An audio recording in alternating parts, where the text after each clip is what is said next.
And we met our first two panels of judges. Episode 1, Vonette Bickford and myself, Hannah Abdul. Episode 2, Candice Alcantara and the piano girl Johanna. And shout out to our judges for tonight's episode, Jarrell Forbes, Luke Samerson, and Vonette is back. Over the last 2 episodes, we got into the covers and the judges looked, listened, and scored. 2 contestants were unable to perform due to illness. They did not score and they were out of the running.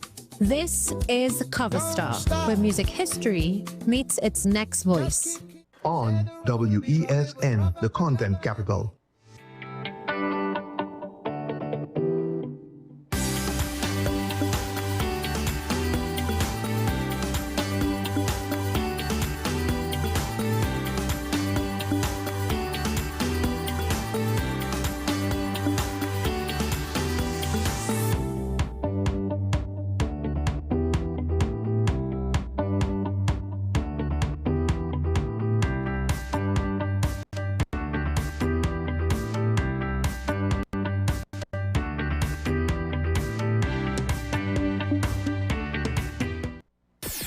WESN.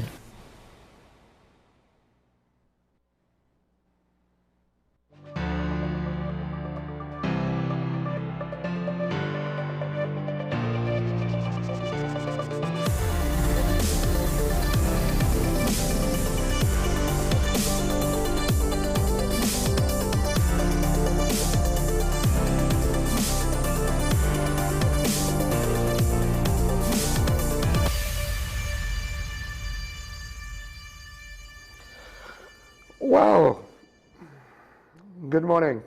Voice a little bit better. We'll see how it goes. With that said, it seems as though the tried gift bag is the gift that keeps on giving. Well, not really. It's not that big of a deal. It's not that big of a story. But it kind of is. I guess now we have to ask ourselves, exactly what does this mean? What do we want it to be? And I find that it's very interesting because now the Prime Minister has weighed in. Of course, the Archbishop condemned is one way that it's being put in the media. The giveaway, the distribution of these items. Apparently, there are minors that play in the band. Well, I mean, do they drink too on Carnival Monday, Tuesday? Just asking. Because this is just one of those situations where I do wonder if selective appropriateness doesn't really track with me, right? If you want to allow your kids to have a certain adult experience, but then you want to complain about them being exposed to a certain adult experience, I wonder what are they going to be doing on the road Monday and Tuesday. Most of them. But the Prime Minister's weighed in,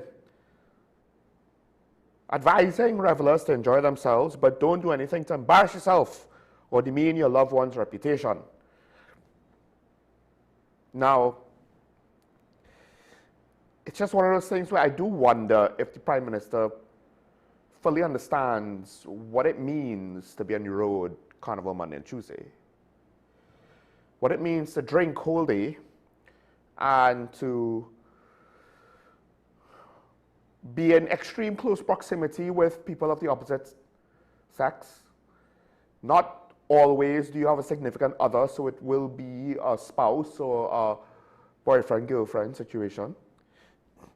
And generally speaking, given the wardrobe involved, the alcohol levels involved, and the type of party involved, I do wonder to what extent now is the don't embarrass yourself applicable. Basically, people do things during Carnival that they would not do normally, that would seem out of place and embarrassing normally, but is more or less in line with Carnival. So I get it. And the ASP yesterday said it, and I said it, although he he did give me a realization that there might be some people that are brave enough to do something foolhardy, but I'm not entirely sure. Given the photo and if that is the nature of the toy, it doesn't seem as though it is. Not that it can't be, but it's not the best one to utilize in a public setting. Let's put it that way. I won't want to see anyone who is really just trying to have a good time being humiliated on social media because of a regrettable act they committed in a moment of bad or impaired judgment. I mean, that's essentially Carnival is 2 days of impaired judgment. Not always bad. Now, this, to be fair to the Prime Minister, she's not necessarily saying the government is going to do anything because the Trinidad and Tobago Carnival Band Association, they have, I guess, proactively pushed back against any sort of regulation against mass or mass bands. And some people might say, is he jumping the gun? Well, I would say the Prime Minister jumped the gun with the independent senators over the Zozo bill, but a lot of people don't seem to mind, right? But he points out, when we speak about our culture is a manifestation of our people, a representation of our people. So what I would say is that consultation is required before any decision is made where our culture and our carnival is concerned. But the consultation part, that's secondary. In a way, something like this, you would assume consultation would be a requirement, but not just, one could argue not just with stakeholders like band leaders, carnival bands, but stakeholders like the general public. Because you're not talking about our business, when we speak of our business, how our business operates, our customer base. No. Mr. Mark Ian of the TNT Carnival Bands Association, he said, when we speak about our culture, and if you want to make declarations of culture, I understand, yes, art is culture, and who controls art, blah, blah, yada, yada, yada. But at the end of the day, if you want to speak about our culture, not artistic cultural expression, then on some level, the stakeholders are technically all the citizens of Trinidad and Tobago. Because our culture represents our nation internationally. So yes, the Archbishop does have the right to voice his opinion. So I'm not in disagreement with the caller that said that yesterday per se. Rather, just the content of his opinion is what I disagree with. He could speak on it if he wants, because it brings up a topic that I guess at some point we should have that conversation. We do it to some extent with regards to when we speak about the transition to bead and feather masks. And of course, I am sure the conversations were had when it went from, you know, normal bikini bottoms to thong bottoms now. I don't know if that's the correct terminology, that's just my terminology. And given how the music and the event of Carnival Monday and Tuesday has gone, there have been ongoing discussions with regards to how things have progressed or regressed depending on your perception, your point of view. Or there's one carnival historian who was on Talking Point a while ago, I can't remember exactly when, maybe year 2, year 3, pointed out, look, at the end of the day, what is mass? Traditional mass of the old time days, that was mass, and this is mass today. This is the culture today.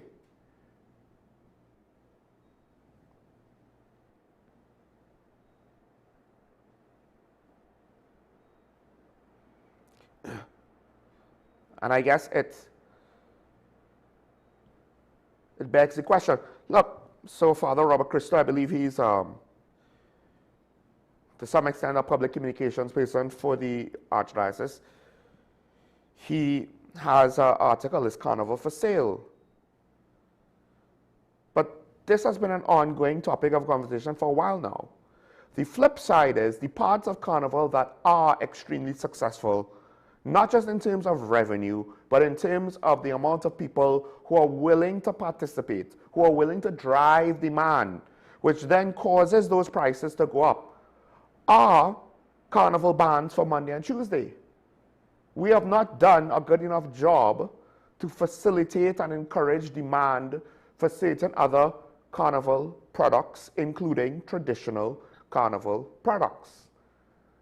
So on some level, is it the fault of the bans?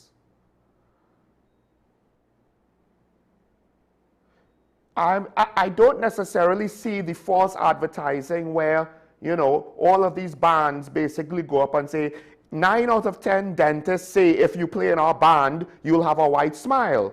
Or 8 out of 9 doctors say if you play in our band, you'll be cancer-free. Or 20 out of 20 traders say if you play in our band, you too can be your best self this year. You will lose 20 pounds before the end of Carnival just by playing in our band. No. They have a product. They say what it is. You have this costume. You'll be scantily clad.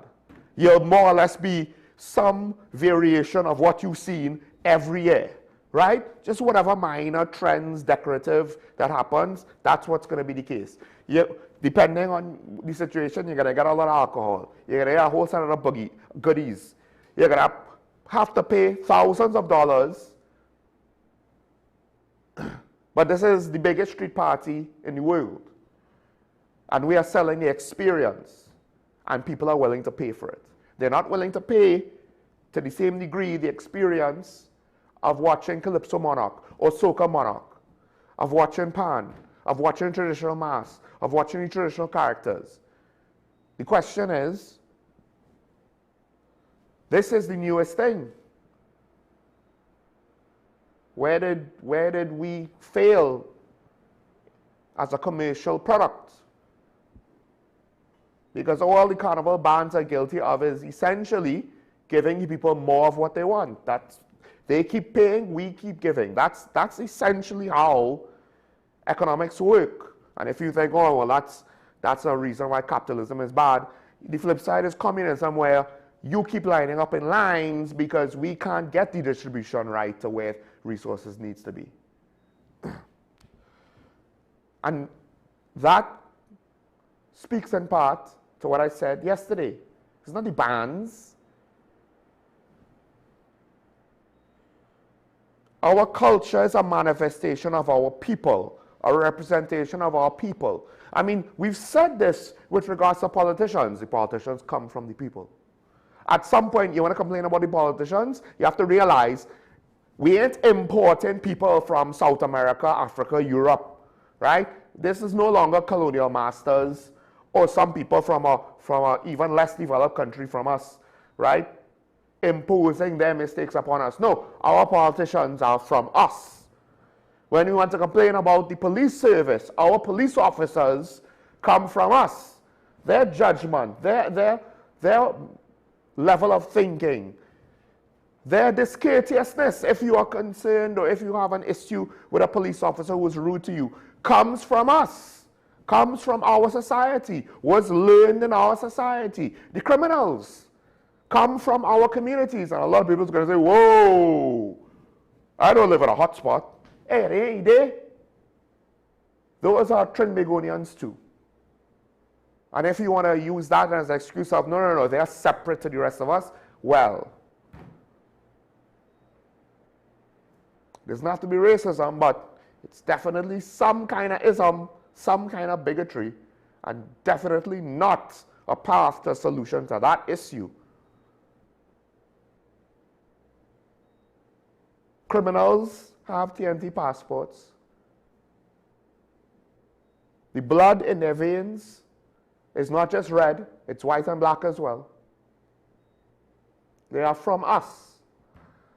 All of our issues in our country with some obvious exceptions when you look at, external costs of importing food, price of oil and gas. When it comes to our crime problem, when it comes to certain aspects about the inefficiency of our government bureaucracy, these are all self-inflicted now. When we were rich, we just were able to cover it up. Now that we're not rich, we can't cover it up no more. Our issues are exposed. COVID issues were exposed. But a lot of it comes from our decisions or unwillingness to make decisions. So when it comes now and we see the symptoms or the results, we want to say, oh gosh, this is so bad. How could this be? Time out. This is a nation, no matter how much Christians are in it, where a lot of people drink, a lot of people drink and drive, a lot of people are promiscuous. Carnival is just the day where it's kind of exposed a lot more than before, and some people who would normally not participate on things at that level, they also feel free to participate on things on that level. And hey, isn't Carnival supposed to be that last lap of debauchery before Ash Wednesday? And I know that's technically not a sign to say, hey, all bets are off. You can do whatever you want. Just get it in before Ash Wednesday. I know that's not what it means. It doesn't mean to go as low as possible and as hedonistic as possible just for the sake of it. It's not a free pass. But on some level, what are we complaining about? Because I think with regards to Carnival, there were greater things to complain about before sex toys, which aren't even central to the experience, were handed out.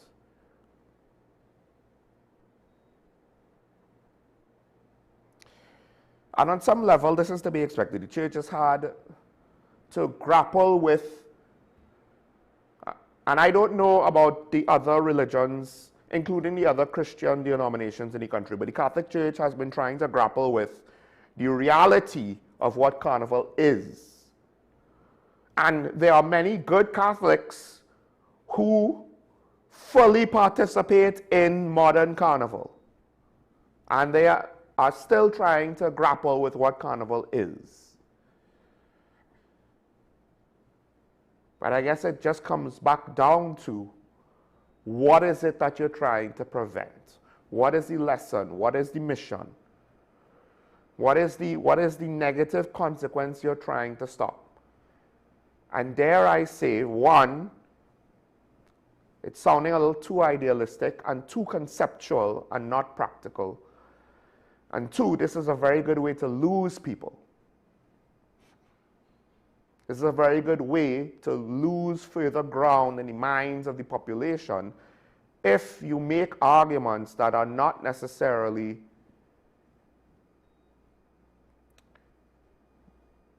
well, I have no other way to put it, realistic. Because if you want certain things to change, you can't just force the change on the population. They're just going to be mad at you. You need to change people's minds. You need to change the way they think. And you need to figure out what you're going to do if they outright reject that change and decide that they don't want to change the way they think, change what they like, change what they want to do. And again, nothing in this whole conversation technically leads to any real sort of hedonism or debauchery that would be beyond the pale in modern society. So I guess, is it that the church is judging us by the standards of decades or centuries ago? And then if that's the case, why is it that these are not messages that are pumped out every day? Because I would argue modern society on a whole is so far removed from what was before. If the church is lamenting that change, you don't need Carnival and a sex toy to bring up that debate. But perhaps the church itself knows that it doesn't really have a way to engage any population in any meaningful way over the conversation, over this topic. So what is with having this knee-jerk reaction on this one situation now? Because, like former Prime Minister Rowley, I am not in their bedrooms. I do not wish to be. What they do there does not concern me. As long as no one is hurt, it's their business. And if anyone is so foolish to pull these things out on the road, as ASP Arun said, good luck with that. You want to do anything else that's against the laws of the land, you could get arrested. Just remember that. Now, I'll wrap things up with this. The Prime Minister also complains about PNM hypocrisy with regards to the complaints, saying that the PNM representatives of Digger Martin were now crying foul over the inconvenience the residents in Carnage area, Glencoe, etc., despite previously defending Fed promoters when the government acted against excessive noise. You see, there's a flip side to that, where why is it that you are fine with seemingly, because think about it, if you say the PNM is wrong and hypocritical in this situation, based on what I've seen, it's reported that she's commented on the situation. And by the way, her comments on the sex toys was apparently done via WhatsApp. Again, we do not actually see the Prime Minister. I can't remember the last time the Prime Minister has appeared before the country on anything, right? But on this situation, think about it. She's saying, well, y'all are hypocritical, because when I was trying to deal with noise pollution, y'all were fine with it. But now y'all have an issue. Right.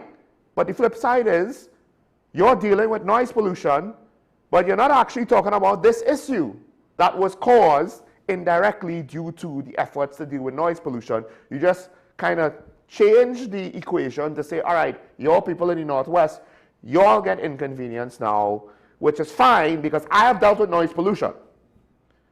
It's like, no, on some level, it's hypocritical either way. Because either way, you have people being inconvenienced. And if your priority is to improve the situation of the general public and not allow carnival fetes to inconvenience the general public, it should not be, well, I'll only be concerned about one aspect of it. It needs to be all. If you want to say fetes need to continue and the public needs to deal with a certain level of inconvenience, that's fine, but that could only apply if you're willing to apply it to both. Because on some, and that's the problem, right? My problem was not dealing with the noise pollution. My problem was, one, you're not dealing with some of the main sources of everyday noise pollution, and two, you weren't doing it consistently. It seemed as though you were just facilitating certain complaints and not others. And you also weren't concerned about those who, I guess, look, residents in Woodbrook say, we're just accustomed to it at this point in time. And because of that, the government seemingly is like, yeah, they're fine. We don't need to do anything there. In fact, we could push more on Belmont and so on and so on. Now, I've been inconvenienced by the stuff around the Savannah, but I haven't really come out to say, hey, I want this change. On some level, I do. I would like it not to happen, but it's not great enough for me to say it needs to be changed, right? I can't speak for the noise pollution people that don't live in my area, except I'm pretty sure if it's in the cricket academy, you ain't hearing it. I think the guy said penal, that's like physics say that's impossible. You're probably hearing a bar between there, or if you're hearing it, I'm pretty sure, unless you literally sleep in no AC, no fan, no nothing, there's no electrical hum, there's no nothing, there's no noise, there's no crickets. But I just found that interesting that as she's pointing out hypocrisy, because yes, on some level it is hypocritical. You can't defend one situation and then say, but this situation is bad. The Prime Minister kind of walked into it herself. And again, it makes me wonder, is it that you actually are concerned with the needs of the general public, or is it an agenda in order to be seen as though you are concerned with the needs of the general public? Because you see, if you're not actually thinking of it from the point of, I'm trying to solve people's problems, you won't always realize when you miss certain details. Because it's not your actual motivation. Your motivation is the photo opportunity, or the news headlines, or the good press, the good PR. So you're not thinking it through. So when similar situations happen, because you're not thinking it through, because that's not the natural place where your thought process is, you're not going to realize you yourself are in danger of coming across hypocritical. All right, let's take that break. When we come back, the good lady is here. We'll continue the conversation. Stay tuned. This is Talking About WSN Show. Michael Small. I'll be right back with the good lady for you after this.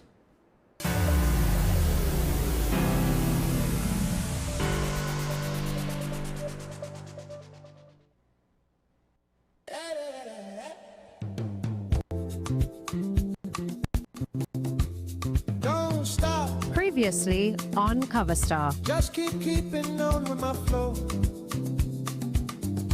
We met the voices, and we met our first 2 panels of judges. Episode 1, Vonette Bickford and myself, Hannah Abdul. Episode 2, Candice Alcantara and the piano girl Johanna.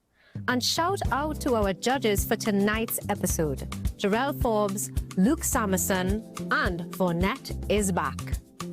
Over the last 2 episodes, we got into the covers, and the judges looked, listened, and scored. 2 contestants were unable to perform due to illness. They did not score, and they were out of the running. This is Cover Star, where music history meets its next voice. On WESN, the content capital. As you come in. Long time I see you. This station complete. Ready for children party. Mommy! Jay, you can't go nowhere with these children. And you know you can't depend on Kevin neither Steven to see about them. Yes, total waste. So I supposed to stay home whole time? Jada is 12. She could see about them. You just leave Jada to see about Kia and Kayla? I thought it's your mother or your sister. Who? Them always busy.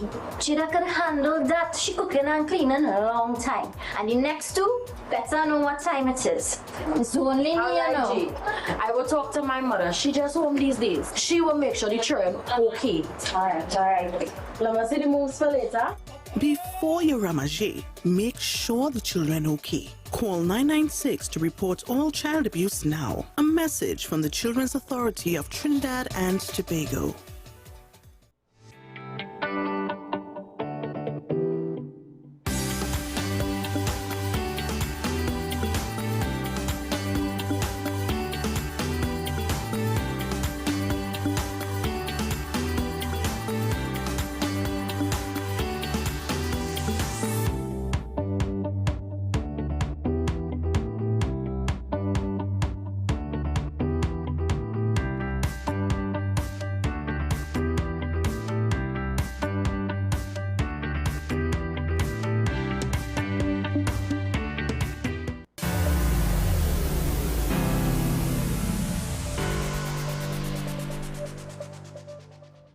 All right, the good lady isn't here yet, so I'll continue on the conversations, because one of the things that hit me while we were on break, I realized the Prime Minister's calling out the PNM's hypocrisy for being inconsistent between the noise pollution issue and the inconvenience of the traffic jams and everything that happened last week Sunday. And she's not wrong.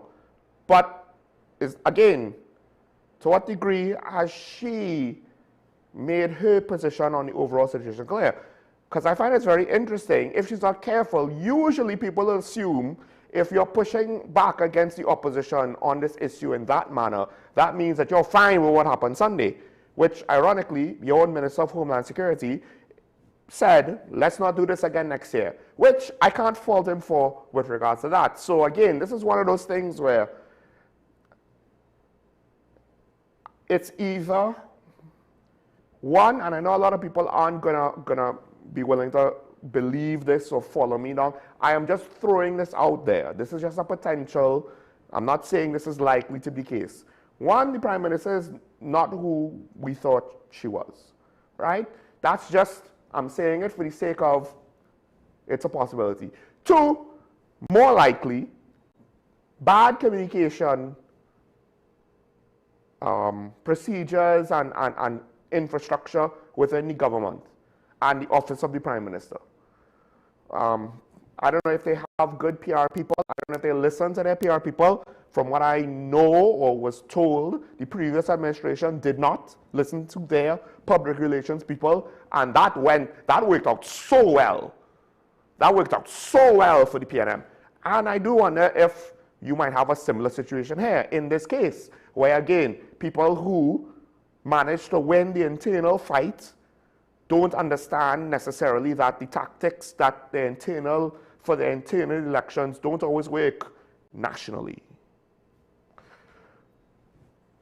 And then there is the third option where the Prime Minister is sick in bed and 90% of what we get that is said to be from the Prime Minister is actually from someone else. Those are just arbitrary figures I'm throwing out there for the sake of the conversation. Because when we get X posts and WhatsApp messages, we can't actually confirm that these are the words of Prime Minister Kamala Bissar-Bissessar. Can't actually see her type. I would assume it would be kind of silly if the press asks her a question and they put the microphone up to her face and she starts typing on her phone to get a response via social media post in text. Now, speaking about the Minister of Homeland Security, apparently the Minister and the Commissioner went in the field into the Pura after officers came under fire. One officer was hit by an AR-15 rifle. And 2 men surrendered to the police, and apparently they have retrieved the weapon. The men assisted the police in finding the weapon. Not entirely sure if these are the shooters or what have you, right? Of course, Alexander did not watch that episode of Game of Thrones where it was said any man that says that he is king, that has to insist he is king, is no king. Any man that wants to point to the leadership of him and his pair being so great, I would wonder to what extent are you really a good leader and not someone grandstanding for the cameras. Because here's the rub. You get a gun and you say, look at the gun, we have the gun here. Now, I don't know if they actually reveal photos to the media. I haven't looked at the TTPS website. But they can at least say the make and model of the gun. It's an AR-15. We generally know what that is. This is in stark contrast to the supposed, based on the Commissioner's version of events, that he seemingly has not apologized for. They fired on the officers first in the killing of Mr. Samaru. The contrast being stark because they can't even say if it's a pistol, if it's a homemade shotgun, if it's a hunting rifle, if it's a carbine, if it's an assault rifle, if it's a submachine gun, if it's a revolver, if it's a semi-automatic, nothing. We were told that Mr. Samaru or somebody in his car fired at the police. Maybe there was a third man, but again, all of this, if the shooting didn't happen when Mr. Samaru was shot, it is irrelevant to his shooting. And if the Commissioner and the Minister of Homeland Security don't seem to understand that, then they really do not deserve the positions that they hold. Because that's so basic to the point where I don't know if there's any right-thinking jurisdiction that would not have that generally be the rules of engagement. You get shot at, you wait half an hour, you find them again, and then you ambush them. That's not how it works. This isn't a war zone, and neither of those, insert derogatory comment of your choice here, are actual soldiers anyway. And even the soldier, the gung-ho soldier that said one shot, one kill, even he understands that. Why am I now seemingly upset over this all over again? Well, it seems as though some TTPS members are fudging around. And my problem is I don't know if they'll ever actually find out. Because now, the young lady apparently this is their accounts between her lawyer and her family. They were told that she's not under investigation. They were told that she's not arrested. Yet they're restricting, this is the police, access, that is the family, to the now paralyzed girl, and they have denied their ability to get her personal electronic devices. Because apparently now it's evidence in an investigation which apparently they were told did not exist until it did.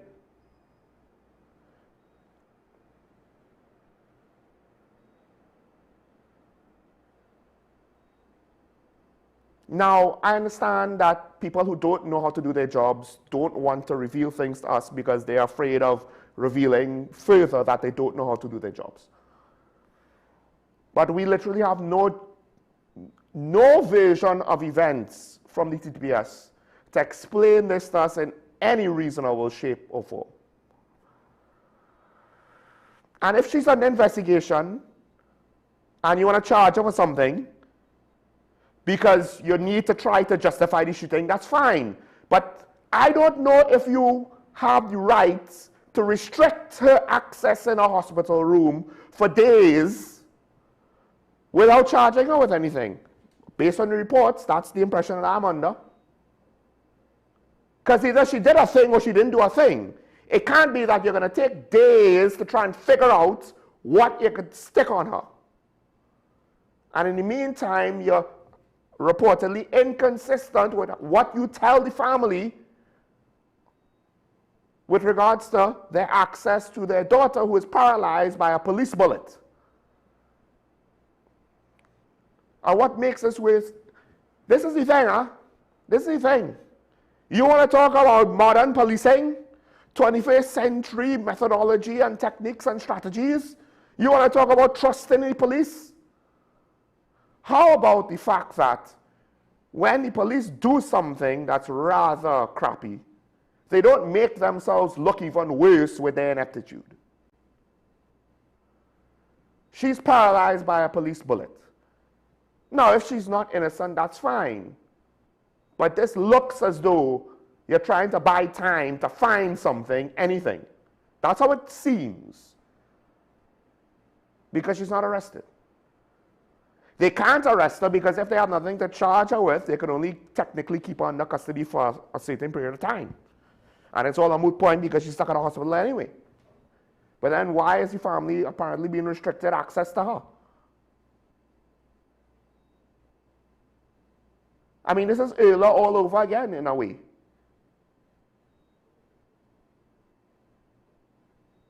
And the Police Service Commission apparently is more than fine of doing nothing.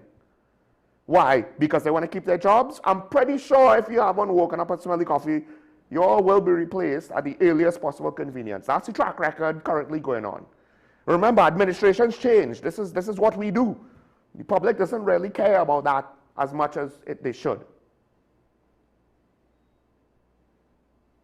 Or maybe it's because the Service Commission themselves don't really know how to do their job. So while the Commissioner and the Minister of Homeland Security are parading about, oh, we got this one gun, look at us, look at us. We are so brave. We are so skilled. One gun. Great, thanks. That's nice. What about the 3 guns that killed a guy and caused a woman to be paralyzed? What about that? How's those things looking?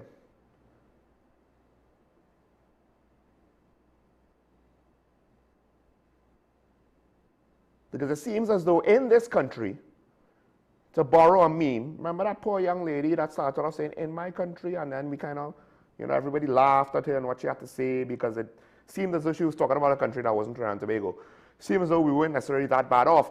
Maybe we are, we just didn't realize it. Maybe we didn't know. Maybe she was a prophet. She herself didn't necessarily know that how bad off we were. It's not necessarily with regards to certain things that she spoke about, but rather, in my country, senior police officers could play fast and loose with proper operating procedures with regards to things like arrests and conducting investigations and dealing with things like burden of proof And the cherry on top is the pathetic attempts to ask, when they ask us to trust them, and they do nothing that's trustworthy. Not one thing on this situation with Mr. Samaru's death, with the police shooting, with this young lady's permanent injuries, not one aspect of it has been in any way, shape, or form promoting any sort of positive public perception of the police service. Somehow that's our fault. Their ineptitude is our fault. We arrested Ayla and couldn't charge for nothing. It's our fault. We, the people of Trinidad and Tobago, went to Barbados and got Brent Thomas. It's our fault. We, the people of Trinidad and Tobago, don't know how to investigate white-collar crime and political corruption. We, the people of Trinidad and Tobago, don't know how to charge gang members for being gang members when it's illegal in this country to be gang members. It's our fault. It's never the police's fault. It's never Roger Alexander's fault. Look of all the great things he did to deal with crime and boost trust and confidence in the service, both as a police officer and now as a minister. And this police commissioner, he has surely displayed extreme levels of confidence. That's why we're at an all-time trust and confidence high in the TTPS under him, right? It's at an all-time high. Obviously, it has to be. Has to be.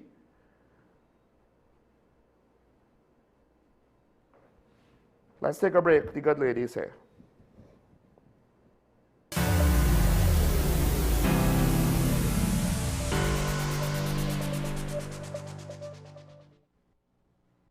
Pastor J, I want to get a tattoo. You really respond to me. Respond to me how you would respond to me. The first question I would ask is why?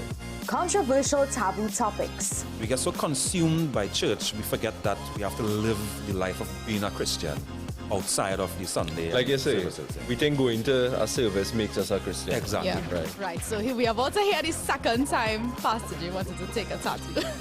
Would have been late last year and early this year. Oh gosh. Hope Unfiltered podcast with Pastor J and Ren.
SM Group International Limited, your solutions partner for the latest innovations, brands, and competent staff to meet your needs. We provide products and services in the following divisions: executive services, event rental and services, power and heavy equipment, construction and property management, food and beverage, aggregate and sales and distribution. Check out more on our products and services at www.smgrouptt.com. Contact us at 221-7445 or email at info@smgrouptt.com. We are SM Group International, your solutions partner. Hi, I am Emiliana Beechan and I am a mental health and conflict resolution consultant. Welcome to Mind Matters, the show where we explore the intricate world of mental health and the art of conflict resolution. Join us as we hear from mental health professionals, conflict resolution experts, and everyday people who have transformed their lives through understanding and communication. Mind Matters, coming soon to WESN Content Capital. As you come in. Long time I see you. This station complete. Ready for children party. Mommy! Jay, you can't go nowhere with these children. And you know you can't depend on Kevin neither Steven to see about them. Yeah, total waste. So I supposed to stay home the whole time? Jada is 12. She could see about that. You just leave Jada to see about Kia and Kayla? I thought it was your mother or your sister. Who? Them always busy. Jada could handle that. She cooking and cleaning a long time. And the next two better know what time it is. It's only me, you know.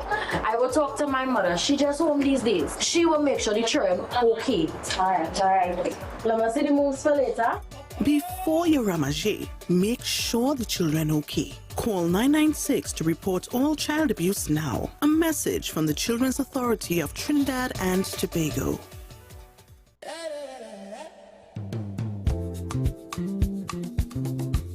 Don't stop. Previously on Cover Star. Just keeping on with my flow. We met the voices and we met our first two panels of judges. Episode 1, Vonette Bigford and myself, Hannah Abdul. Episode 2, Candice Alcantara and the piano girl Johanna. And shout out to our judges for tonight's episode. Jarrell Forbes, Luke Samerson, and Vonette is back. Over the last two episodes, we got into the covers and the judges looked, listened, and scored. Two contestants were unable to perform due to illness. They did not score and they were out of the running. This is Cover Star, where music history meets its next voice. On WESN, the content capital.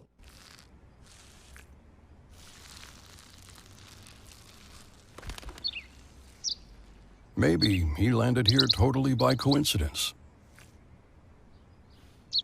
But if by chance he's admiring your fresh coat of Benjamin Moore soft sky blue, well, that's a pretty high compliment. Coming from an expert.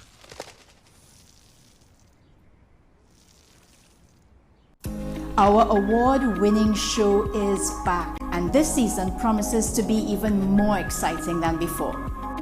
What's Up, Doc isn't just a title.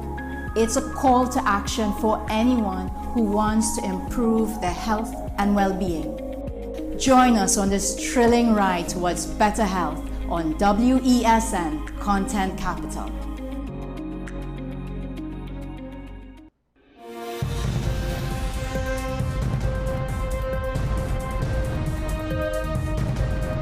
Seven is out, all day is in. WESN News on the hour. This is 10 Questions. I'm Andy Johnson. The distance from where we should be in the world in going forward on our commitments with climate change. The effects of climate change that cannot be accounted for. It's called loss and damage, and we're seeing loss and damage happening so much more in this decade and the previous decade. The principal term there was this question of the correspondent banking issues. That is why we're trying to build capacity with this country here, Trinidad and Tobago, and other countries in the region. Man is not showing any signs of stopping or even slowing down. More than half of the forest in Trinidad is already gone. All the plants and all the animals and all of the nice clean water and fresh air and everything had to be on this planet for humanity to have a chance. We have small change when it comes to countries that can take decisions, and when they speak, the world listens. The General Assembly is a very democratic forum. And Trinidad and Tobago has the same vote as Canada, in spite of the obvious difference in size.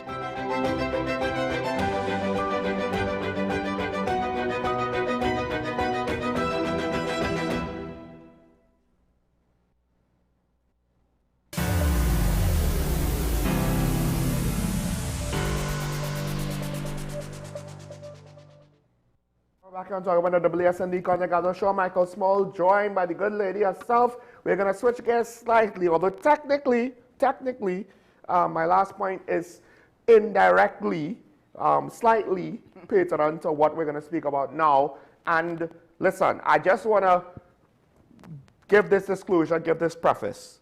It's the same methodology that we used when the PNM were in government. When we said some of the same things because we made not necessarily the same observations, but it's the same criteria, it's the same standards, it's the same passion, it's the same diligence.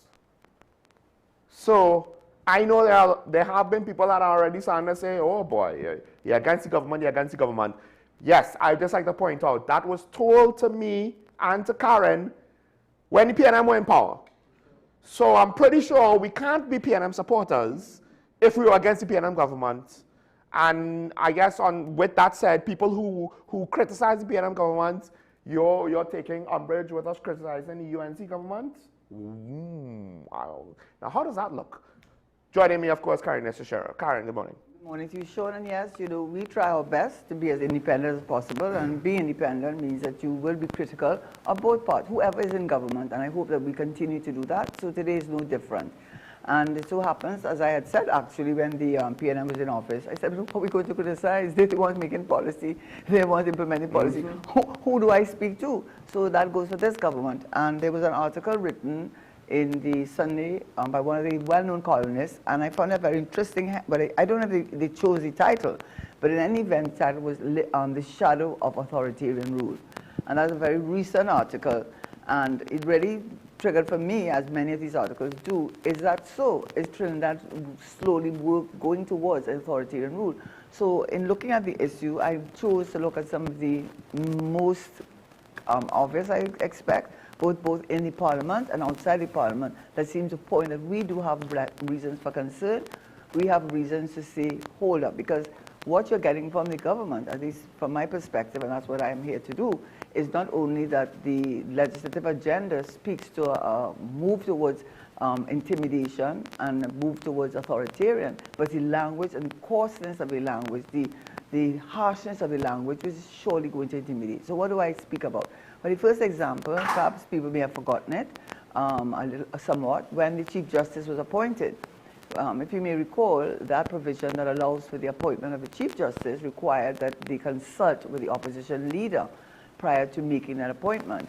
And in consultation does not mean on the advice of, meaning that you do have to take into account the views of the opposition leader. When that occurred and the timelines were worked out, the Law Association, whose job it is, and we should respect them, they are the ones that fought, whether right or wrong, for the removal of Chief Justice Archie. They fought tooth and nail. They went all the way to the Privy Council, whether you agreed with them or not, but they see themselves as the bastion of democracy in our country, and they felt that they needed to speak to that issue. And when they spoke out and clearly supported the opposition leader in the sense that they were of the view that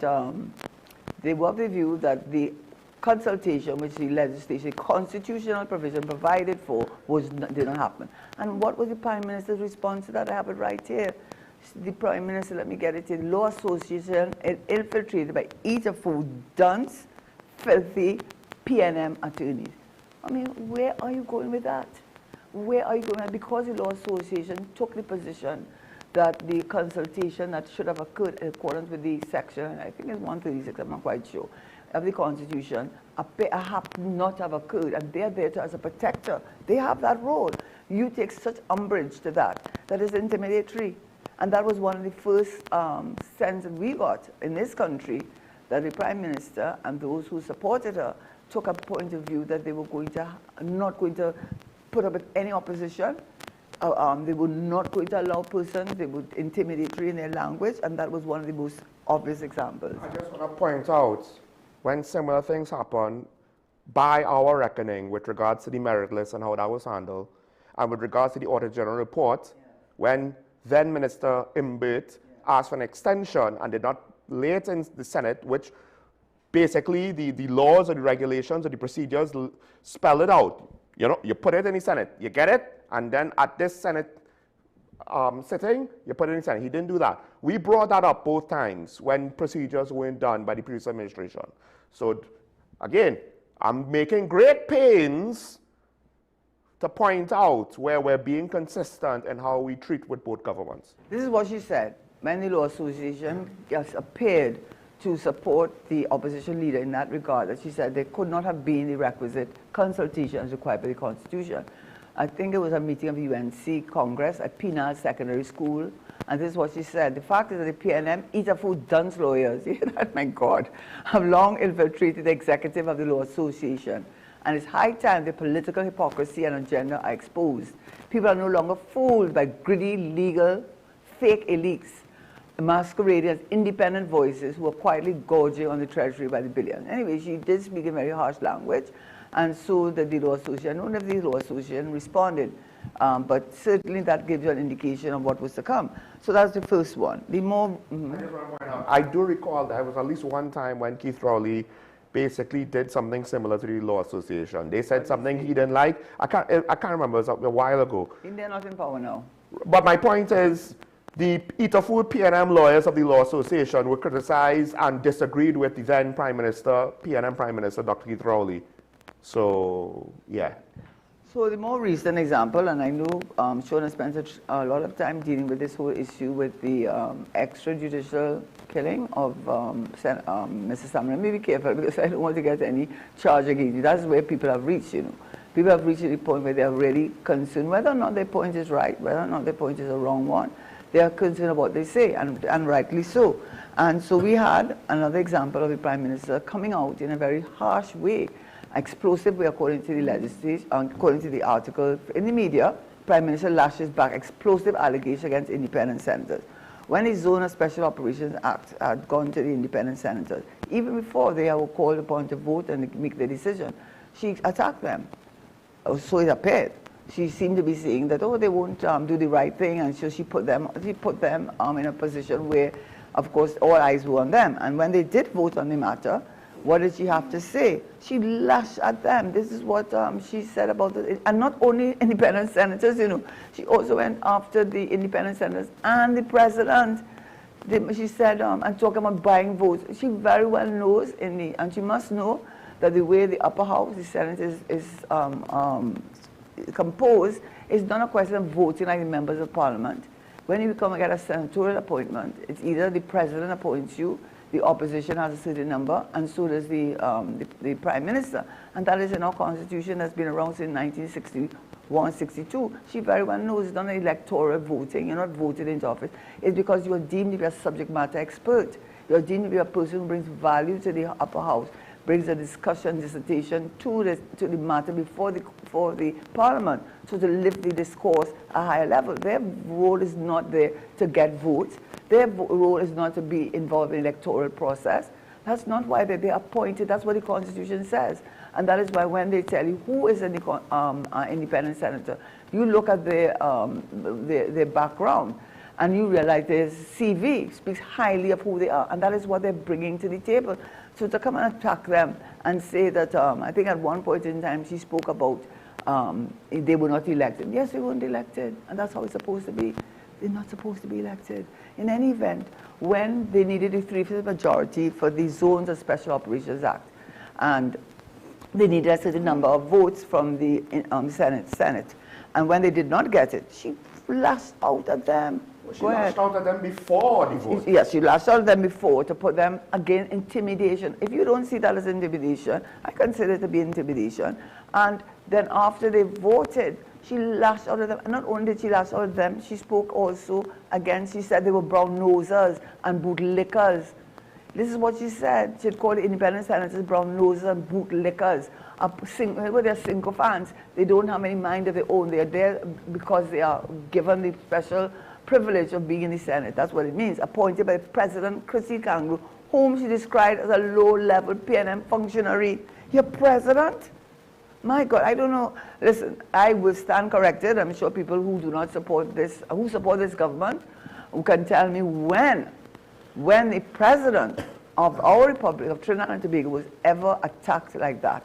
I'm not aware of that. And I'm talking about before Christine Gang. I'm not aware that you would go after our president and call a low-level PNM. So you're bringing it down to party. So then it brings us down. So you have the act where the Law Association did not support the government and further the appointment of the Chief Justice, against whom I have absolutely no difficulty. I was both his colleague and his lecturer. So I have glowing things to say about it. So it's not personal, please. I am looking at it from a constitutional perspective, and when the Law Association supported the opposition leader, they were lambasted by none other than our Prime Minister. When the Zones of Special Operations Act was brought before the Senate, before they voted, she went after them. And after they voted, not only did she go after of these senators and call the independent senators and call them brown noses and bootlickers, but she went after the president. She didn't end up there.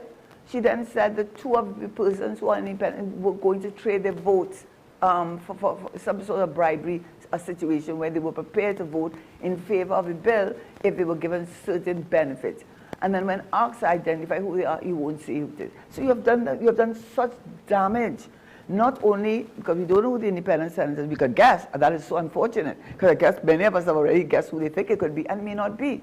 And you've done such a disservice to our parliament, such a disservice to our democracy. Our democracy is made up of the executive, the legislative, and the judiciary. You have attacked the legislative arm of our government because you have said the most sacred part of the parliament, not people who are elected because of party allegiance, people who were appointed because they have expertise in a particular area. Dr. Marlene asked, these people, all the people that I have seen the names that they've called, Simon de Labastide, Sophia Choate, Francis Lois, these are well-respected, highly regarded persons. And to put them in one group, to call them brown nosers, and then come afterwards and say somebody, two of them inside of there took a bribe, who were willing, I shouldn't say they took, were willing to take a bribe in exchange for their vote. How low can you go? I think in one of the legislations you're going to look at, one of the arguments made by a deputy political leader of the opposition that I believe is a senator, yes, that he made was, so you have two, he said three, the report said three, I don't know if it's a typo, okay, but two senators that you said they were looking to take bribes. Yeah. And you're going to continue, you're not going to say who they are, you're not going to, make a report to the police so that the police can start investigating, and you're going to continue to try and pass legislation with two people who you claim to be wanting to take bribes. Because apparently, it's once that you've thrown that out there, that's it. There's nothing more to do, and it's fine to continue moving along and having political debates with two individuals who obviously, by your reckoning, are in the Senate in bad faith, are there to cause mischief and to deal with their own personal agenda of self-enrichment. But it's fine. Let's not do anything to deal with this situation, apparently. So now, this brings us down to the most recent evidence, I think, and the most powerful, I believe, is the bail amendment bill. Now, the bail amendment bill, as I recall, the position was, I think it's Akil, what was his name? Akil, Chambers? No. No, not Akil Chambers, but he was a young man who was in remand. And the whole history with, maybe you could look it up, the whole history with the remand is that how many years that persons stay in remand. And you think about remand, you're not charged. You're arrested, but you have not been charged. So many young men, 6, 7 years, I think I did a piece on that already, and I had the data to support it. Many of them spend years of their life because they can't afford the bail, and also because there's a general view that if someone was charged with first degree, certain first scheduled offenses, including a murder, they would not be eligible for bail. So many young men spend literally years of their life without being able to get bail. And so this young man went and he challenged that and the bail amendment, and essentially after about 6 or 7 years of having stayed in remand without being charged of any offense, the then chief magistrate determined that there was not enough evidence to charge him with the first degree. So he spent 7 years wasted of this young man's life. In any event, one of the issues that came up was, could you grant bail even for murder? And in the British system, yes, you can. And they say exceptional circumstances. So it is true that you can get bail even for murder in exceptional circumstances. So I think the change, one of the major changes which the UNC government wanted to push forward was that the amendment to the bail should allow for bail to be granted in exceptional circumstances. That's okay. That's not the issue. You know what the issue is?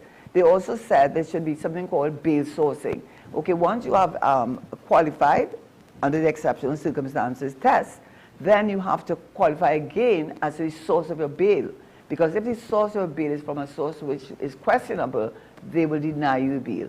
And that was the issue. But the greater issue, which feeds back to the Zones of Special Operations Act, remember the whole issue that came out was because of the 3/5 majority, and therefore the independent senators were clearly important to having that act passed. And when it was not passed, the Prime Minister did not take it lightly, to put it mildly.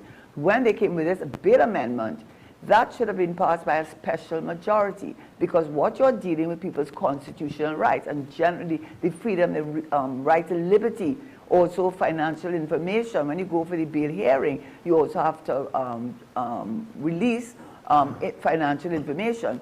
So the argument has been that if you are going to amend the Bail Act, you've got to do it by a special majority, not a simple majority.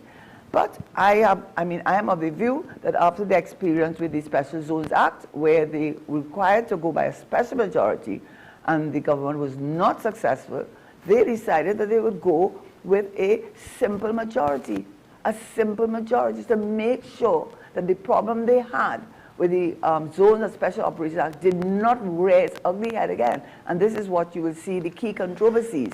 The constitutional validity and majority requirement. A primary point of contention for the 2026 bill, it is the government's decision to pass it with a simple majority rather than a special 3/5 majority. Opponents argue that because the bill shifts the burden of proof to the accused to show the lawful origin of assets used for the bail, it directly impacts constitutional rights to liberty and should require high legislative standards. And I think one gentleman spoke very well on him. I think he's the deputy political leader of the PNM. And he spoke out on it, and he said that, so what does that say about this government? This government is not prepared. If they have to use the law in order to have their way, they did not have their way apparently, or so they seem to give an impression with the fact that the special majority required to pass the Special Zones Act was not, they did not get it. They said, we're not going to take that chance again. We are going to pass the bail amendment bill, and we're going to do it by a simple majority. As long as we have the numbers, even if it's 1+, that's enough to pass the bill. And that is very, very, very worrying, because that bill deals with your constitutional rights, your freedom of liberty, and it also deals with your disclosure of financial information.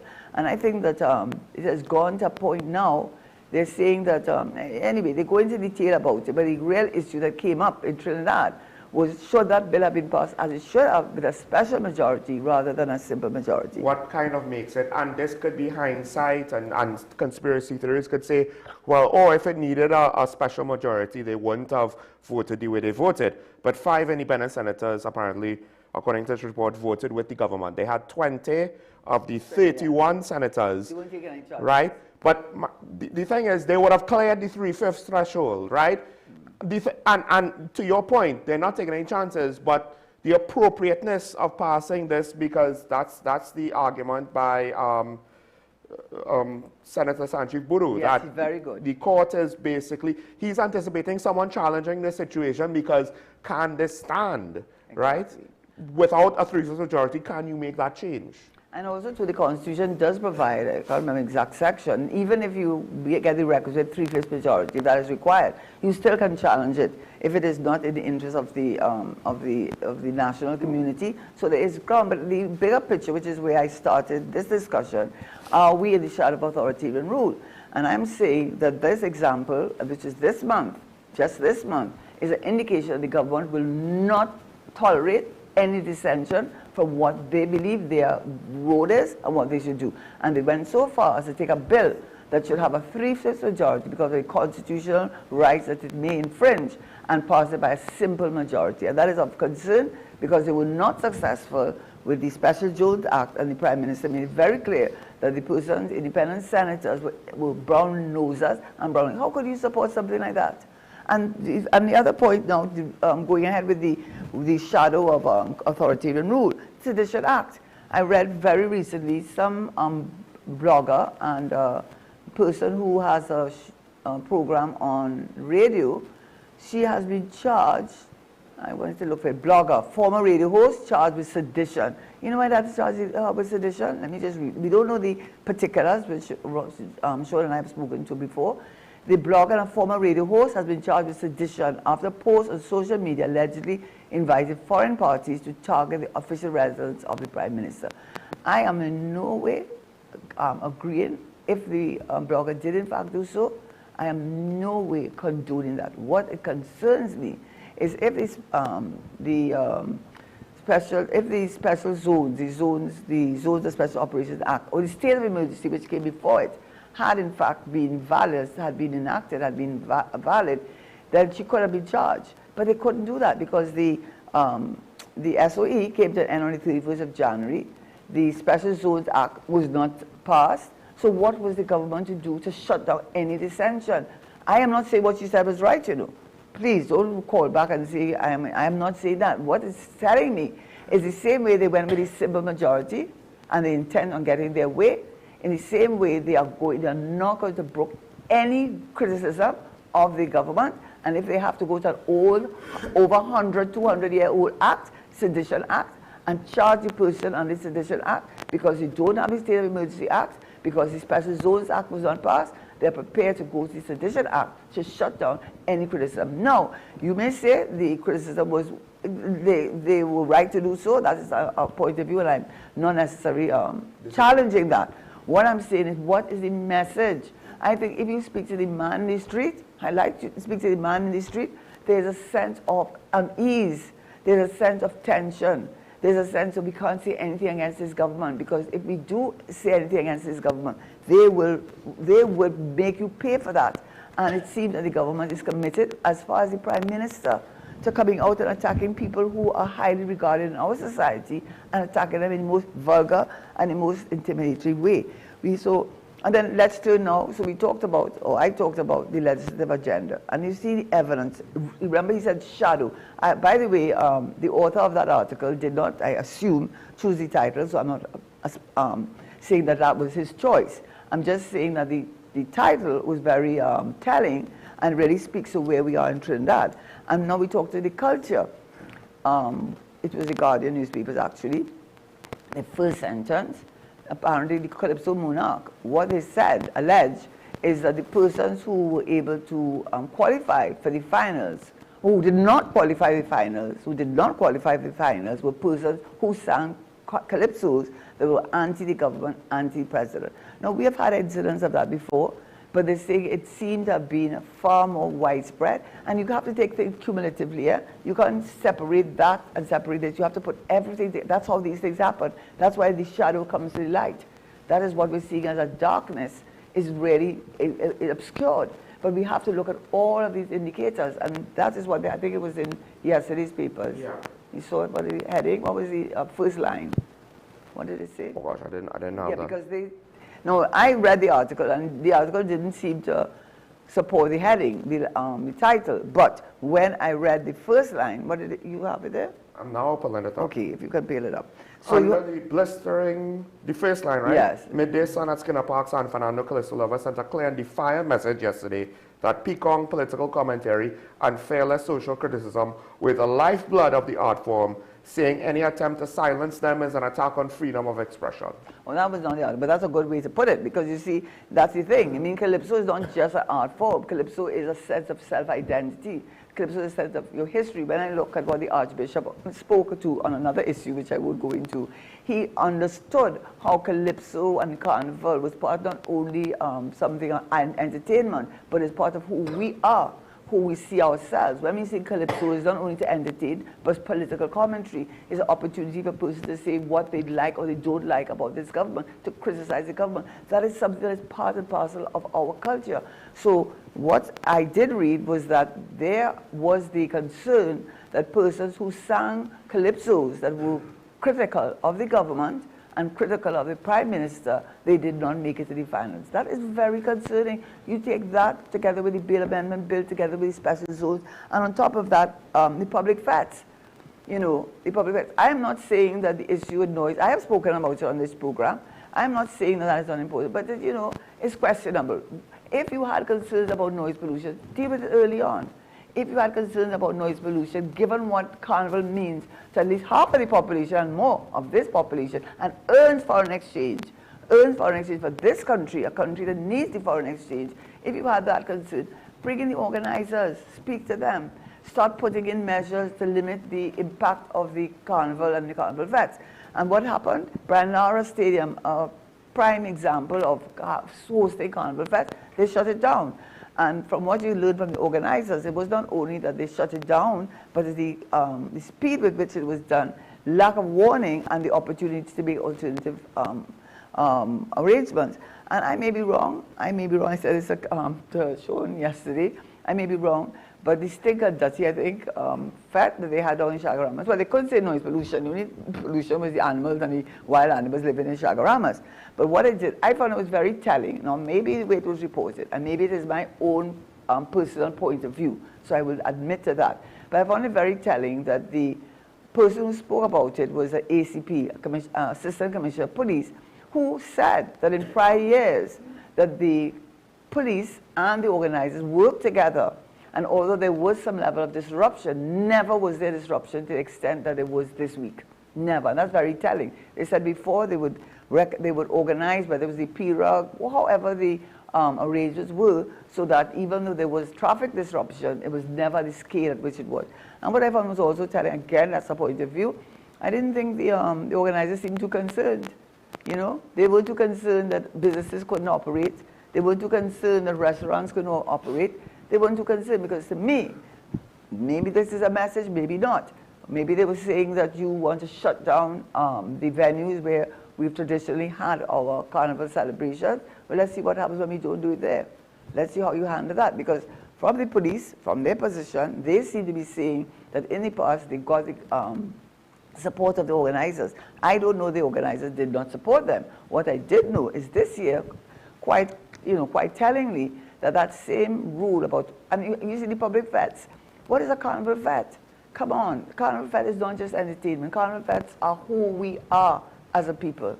People identify with that. This is not some celebration of a public holiday. This is more than that. This is, even you read the Archbishop, I thought he said it very eloquently, tracing the history of carnival through Calypso. He understood what carnival meant to us. And to take the carnival and to shut it down the way it was shut down, I don't believe. Yeah. Well, sorry. Go ahead. No, go ahead. It's just that, and that's why it doesn't matter if there was an actual concerted effort to censor which Calypsonians moved on to the finals. Mm-hmm. The perception of it, because you're in an environment now where, oh look, somebody's carnival budget got cut. Oh look, the Fed promoters got blocked from utilizing a venue. Right? And who is going to just think, oh, it's a coincidence that now you have certain Calypsonians who may have sang about the government, they might not get moved ahead. Because you could see the financial incentive. I don't want my budget cut. So I'm gonna not do things under the government. And this is the problem in the sense of when things like this happen, it's not enough to say, oh, well, this is not the reality and you all don't know. No, you have to show some amount of leadership to ensure transparency and that this thing does not actually go into a bad place. Because the thing with Calypso, as Karen pointed out, it's not just now artistic expression. That social commentary thing, this is, you have the media being the fourth estate, social commentary by artists. That's part of what comes after the fourth estate, right? It's not just to entertain anymore. And if you can't deal with the messages coming from all Calypsonians, you can't deal with the social commentary of our culture, right? If you want to just silence it and stifle it, or you're more than fine not doing anything when that perception out there exists, that is an issue for, I think, a lot of right-thinking people, because it's not just that it looks bad, right? You're running the risk that it's going to definitely harm society, harm the willingness of people to speak out, because if the Calypsonians can't sing out, Are the general man on the street going to speak out? And you know, this may not have been directly with the issue of authoritarian rule, but I don't think in Trinidad and Tobago one can separate the issue of the zones of special operation and the shadow that seems to have and actually Padarat spoke to it, Minister Padarat, so I'm not raising it. He raised it, okay? I may have raised it last week, but he definitely had raised it when he said criticism is not racism.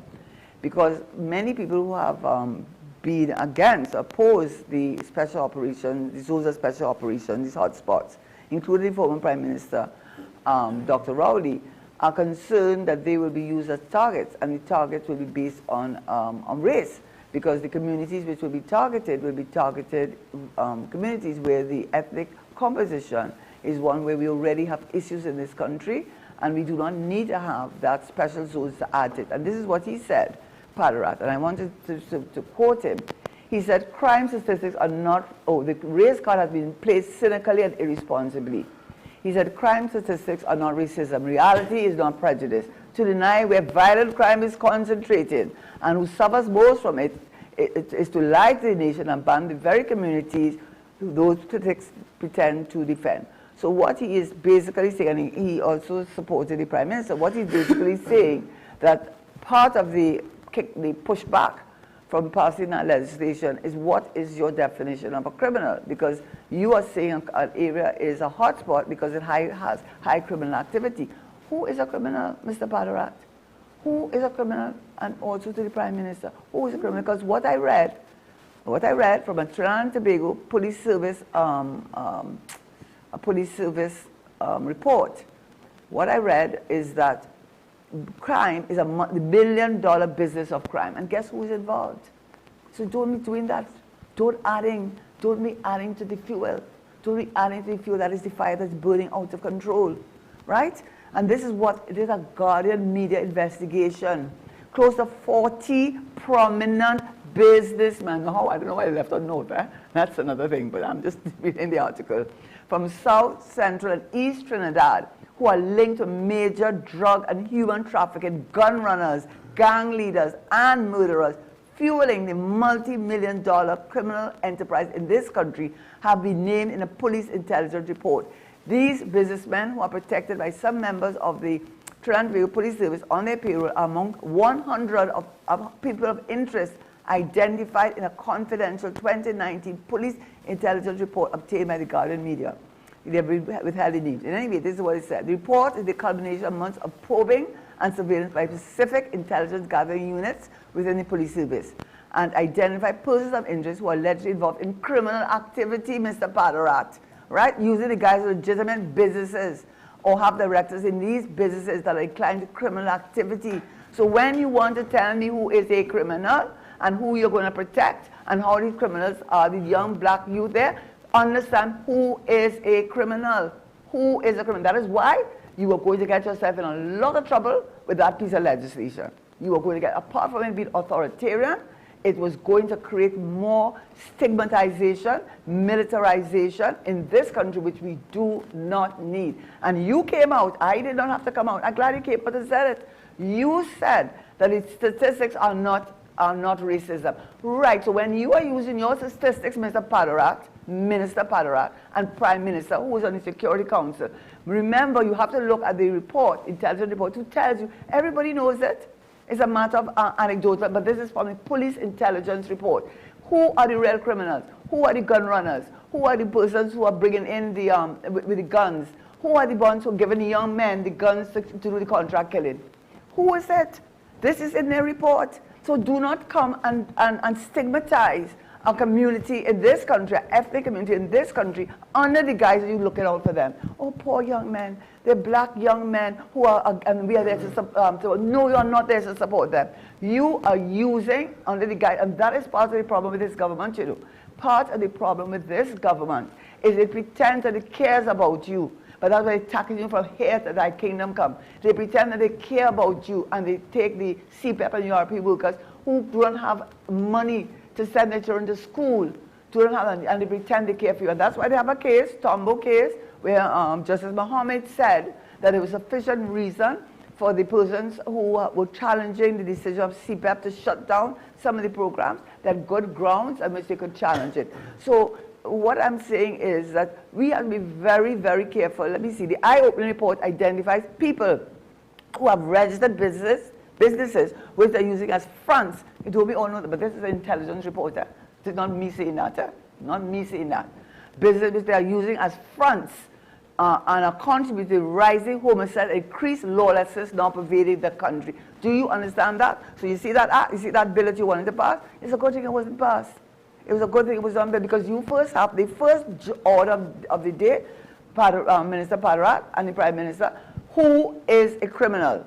How do you identify a criminal? Tell me what are the characteristics. When you have done that, you will find that you are probably in the wrong hotspots, and the hotspots are in other areas where the real criminals live.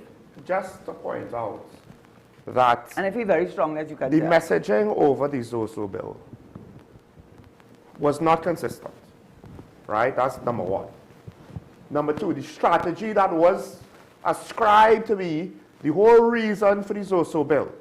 The Minister of Defense, I'm going to harp on this till the cows come home. He said, 2 to 3 years, 5 years tops, we just arrest the gang leaders and this will all be over. And one of the things, to my shame, because I don't think I picked it up at the time, I did pick up half of it, and that half is, we've had gang leaders in maximum security prison. That did not stop them from apparently threatening your government. So first of all, how does that solve the situation with regards to the gangs? But second of all, what is the common complaint by just about every Tom, Dick, and Harry when all the politicians talk about is street crime, street crime, street crime? Gangs don't bring in guns and drugs by the boatload on a regular basis.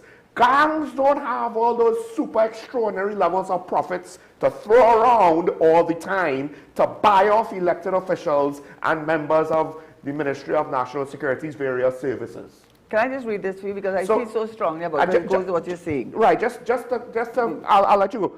What about the drug lords? What about the higher level people? The people behind the fronts that Karen are pointing out. They're not all going to be part of the demographic statistics because those people are never arrested. Never.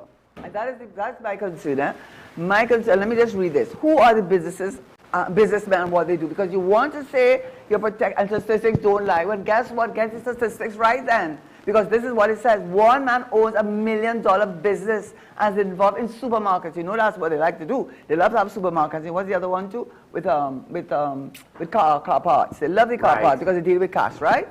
Everybody knows that. And also you're importing and exporting. Everybody knows that. Everybody knows big that. Parcels. Yeah, but it's not my opinion. This is intelligence gathering. Who are the criminals? So Mr. Padarat and my Prime Minister, identify who are the criminals. Let me just read it. One man who owns $1 million business and is involved in supermarkets and nightclubs. Report stated he's the leader of an elaborate prostitution and human smuggling ring and involved in money laundering. A businessman who owns a supermarket and restaurant, they love to own those things, and uses these businesses a legitimate front to facilitate human trafficking and prostitution, Asian nationals, according to the Post. So they went on, they talked about, they went on, so, and they talked about Westmoreland. I didn't make it up, you know. They said it. They had to rescue 19 South American girls from homes in Westmoreland. You could have, is that a hotspot?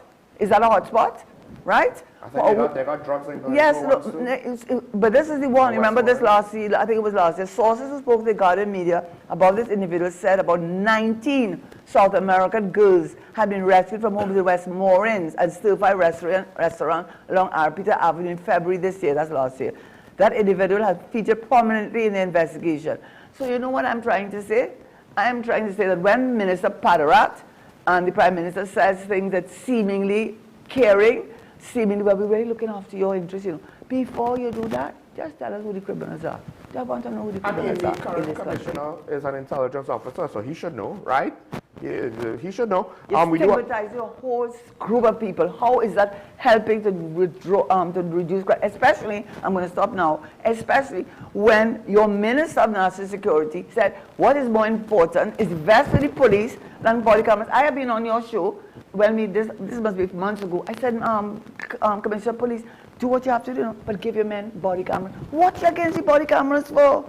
Why you not supporting that? And they need counseling. They need counseling. And in the last report, you see, the report, listen, you know, the media's don't let you know that story, you know. The media's don't let you realize. Well, I can't let go. Well, he's not letting it go, but I said in all, you know, to support Sean, it's not just Sean is not letting it go. The media is not letting go of that.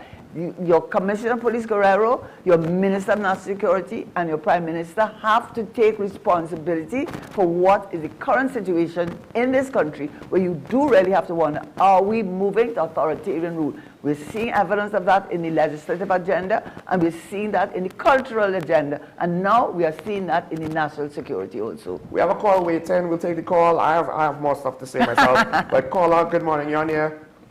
Sorry about that, caller. Morning, Sean. Morning.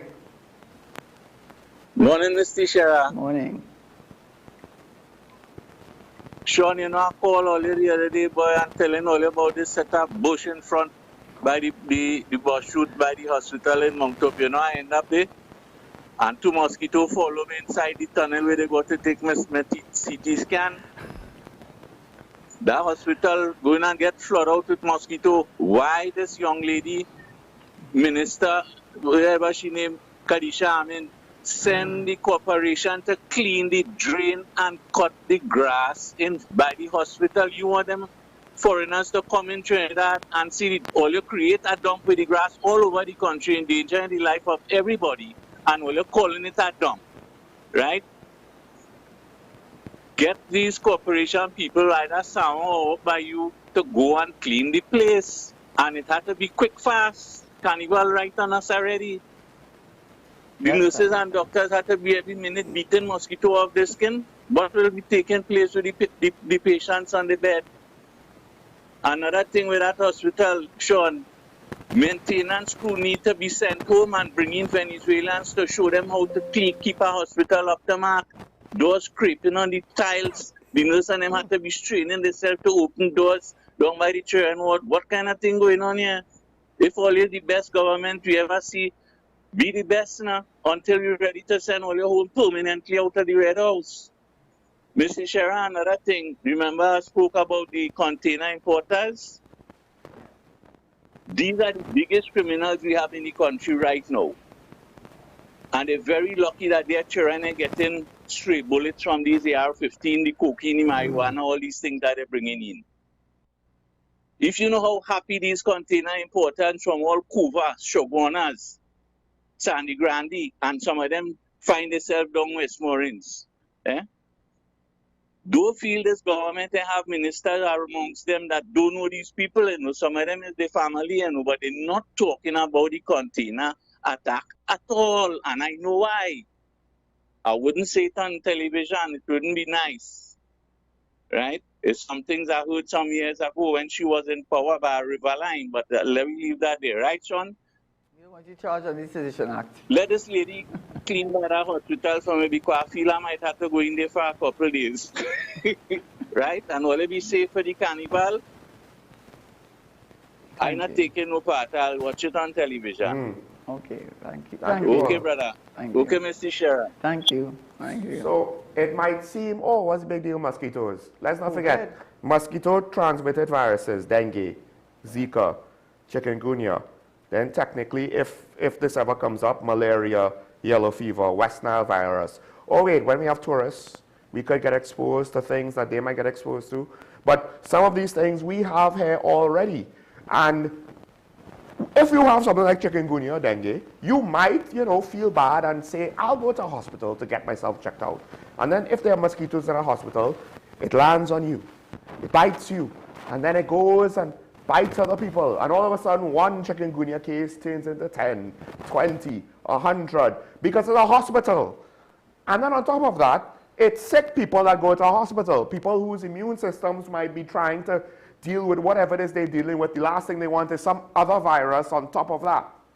So, yeah, it actually kind of does matter if you have a mosquito infestation next to a major hospital or even a health center or anything like that. You're not supposed to have these things because you can't take these sorts of things for granted. What could go wrong at some point will go wrong, and then you get the worst case scenario. Just like how, when you don't have body cameras, what can go wrong, police shootings, leading to the death of people of which they cannot explain, will go wrong. It's just a matter of time. I think that's a big problem now, actually. The lack of, I don't want to use the transparency because that's an overused and abused word, but I think to a large extent the government has not been forthright with the population, and people have called out and said that the lack of the trust and confidence is that if what they're saying it really is the case. And in fact, as I said that, one of the things that came up most recently is that IMF, they had a very glowing report, at least in the newspapers, about how the... But we didn't actually get their report. We got a press release from the ministry on their report. And that is the point, because if you read what is the difference between a report, which we have not gotten, and a media report from the relevant ministry is a completely different thing, because what the media would want to do, and as the government would want to do, is downplay the negatives and highlight the positives. Whereas the report from the IMF, which is not due until June, in fact, a lot of the data that they use seem to have come with the 2024 IMF report. And it just goes to the whole issue of how they sold to the country how wonderfully they were doing. And the report gave the impression that they talk about favorable medium-term prospects, a broad, stable macroeconomic environment, continued investment grade, and so on. But why don't they talk about it? So many, the TTMA, how many of the members of the TTMA have withdrawn their membership because of their concerns with how the high prices of natural gas, but also the way in which the government is treating with them. How many of them have talked about the increase in foreign exchange? Has there been a substantial increase? We do have a foreign exchange shortage. How many of them have dealt with the fiscal deficit? How many of them have dealt with the Standard & Poor's and Moody's sovereign report saying that Trinidad and Tobago has a negative outlook? How many of them have talked about the liquidity issue in Trinidad and Tobago, which Standard & Poor's has highlighted just a little while ago? So when I read this report, I said, who put together this report? IMF put together this report? I mean, what's the diversification? They're talking about taxation, because that's the only diversification I can see. They are taxing everything they can possibly to generate income for this country. What are they talking about? Borrowing. We have 3.5 billion US in HSF. That is your external buffer when you offer bonds on the international market.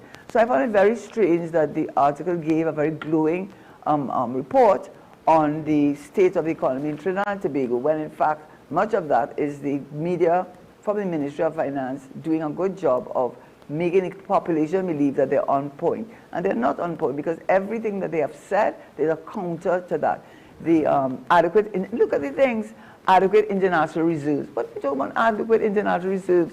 The last time I read, it was 5.4 months of import cover. And the reason why it was done as bad as it could have been, because the government bought from Proman through Cligo Energy Limited, which they still have control over because of the MOU. You know that MOU I spoke about? All right. It's the MOU that caused Proman to set aside the state, the Court of Appeal and the High Court to set aside the sale of those shares of Proman to CLS, sale of those shares to Proman. That was set aside, and now the government, according to the article I read, which was from a very well-respected business analyst, said the reason why the foreign exchange reserve was done as bad as we thought it could have been in December was because of the sale of over US $130 million in which we sold those shares which had previously been set aside by this government, because the MOU, yes, that MOU said the sale was in breach of the provisions of the MOU. So they gave that as a reason. So, yes. Yeah, well, no, I wanted to switch gears though, because I know a lot of people don't like this phrase, but I just find it's more and more applicable, given the fact that I'm having way too much deja vu when I talk to Karen about different things, when we say some of the same things that we said months and years ago. I don't want it to be this way, but I can't help but observe that for whatever reason, our political entities enjoy, ascribe to, choose to be different sides of the same coin. Because when Karen is now bringing up issues about transparency, but she doesn't want to use the word because we've overused the word, what does that tell you? Because we used that word in the previous administration. Because we use that word with the police service being overseen by the previous administration. And you want to say, oh, well, the police drink the P&M Kool-Aid. I don't know if the current commissioner drank any P&M Kool-Aid, right? He seems to be rather tight with the Minister of Homeland Security. They're going off in the field together to find AR-15s, for crying out loud. But let's take another point. Karen just said about the current Ministry of Finance and what they did with regards to the IMF report and trying positive spin. And you might say, well, it's fine. It's you know, you expect them to bad talk. Hey, we complained about it when Coleman bid, as Minister of Finance did it. We complained about it then. So we're being consistent. Now, if you complain about Coleman bid, utilizing rose-colored glasses when he got IMF reports and S&P reports and Moody reports, if you wanted to complain about it then, but you don't want to complain about it now, that's not being consistent, right? But notice we're pointing out literally the same practice. The same practice that we complained about. It's not that you can't be positive, but they have a point in time where it seems as though you're trying to mama guy. And let me go back to the Law Association point. What did the Prime Minister say? Eat a food daisy, John's PNMs. Right. Another Prime Minister called the Law Association lawyers bottom feeders back in December 2020 because it was dealing with the illegal immigration situation. So they were bottom feeders. I wonder who was Prime Minister back in December 2020. But let's go on. July 2022, because you might say, oh, well, the PNM lawyers didn't infiltrate the Law Association. Now, let's go July 2022. That might be close enough, right? Right? The Law Association, this is in one of the news reports, was disappointed in recent misleading statements made by Prime Minister Dr. Heath Rowley regarding alleged impropriety by the law body, right? Because the Law Association wanted to debate a motion of no confidence in Attorney General Reginald Amor. I don't know about you, but them eat-a-food lawyers, if they're eating a food, do they want to bite the hand that feeds them? I would like to know. Or I guess it only took 3 to 4 years to totally swap out the Law Association, change its culture and membership and stance and everything? Is that what you're trying to say? Because, okay, let's go with the fact that the PNM only recently infiltrated the Law Association. It was the same Law Association that also criticized the then opposition leader, and she called them out then. And I remember that time period very clearly because I found it ridiculous that both Dr. Heath Rowley as Prime Minister and then opposition leader Kamala Persad-Bissessor were both saying that the Law Association, within the same year, if not the same month, right, was working for the other side. So how now could I come now in 2026 and be like, yes, Madam Prime Minister, you're right, they are eat-a-food PNM lawyers, all of them. None of them deserve their senior counsel status, those that have them, right? Just because they disagree with you. Because in my mind, maybe if you gave yourself room to maneuver and then just take such absolutist positions, it won't come across so bad. Especially when you you juxtapose it with previous statements you made on the same topic. But you made that same thing with the HCC.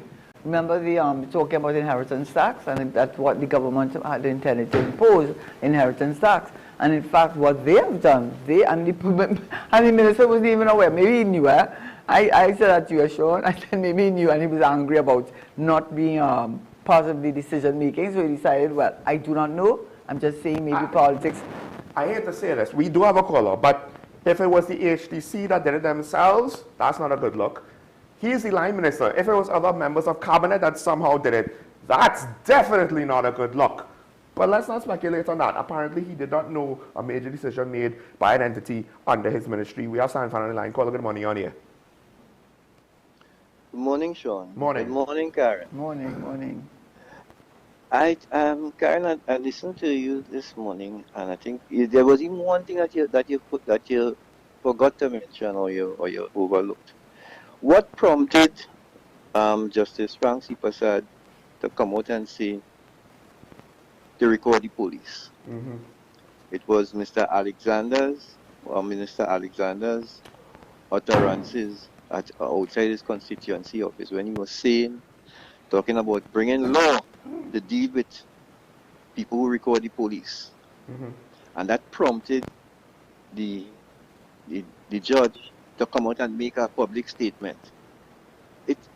if you look back, and I said this to Sean previously, I don't think you were there, Karen. If you look back at the past 3 UNC administrations, or the past 2 UNC administrations and this one, they have always tried to use law, and I'm looking at a specific area now, to suppress, when you look at, when you look at the culture and people who, within the culture, who sing out against the government, they have always tried to use, to insinuate that they're going to use law to suppress these people.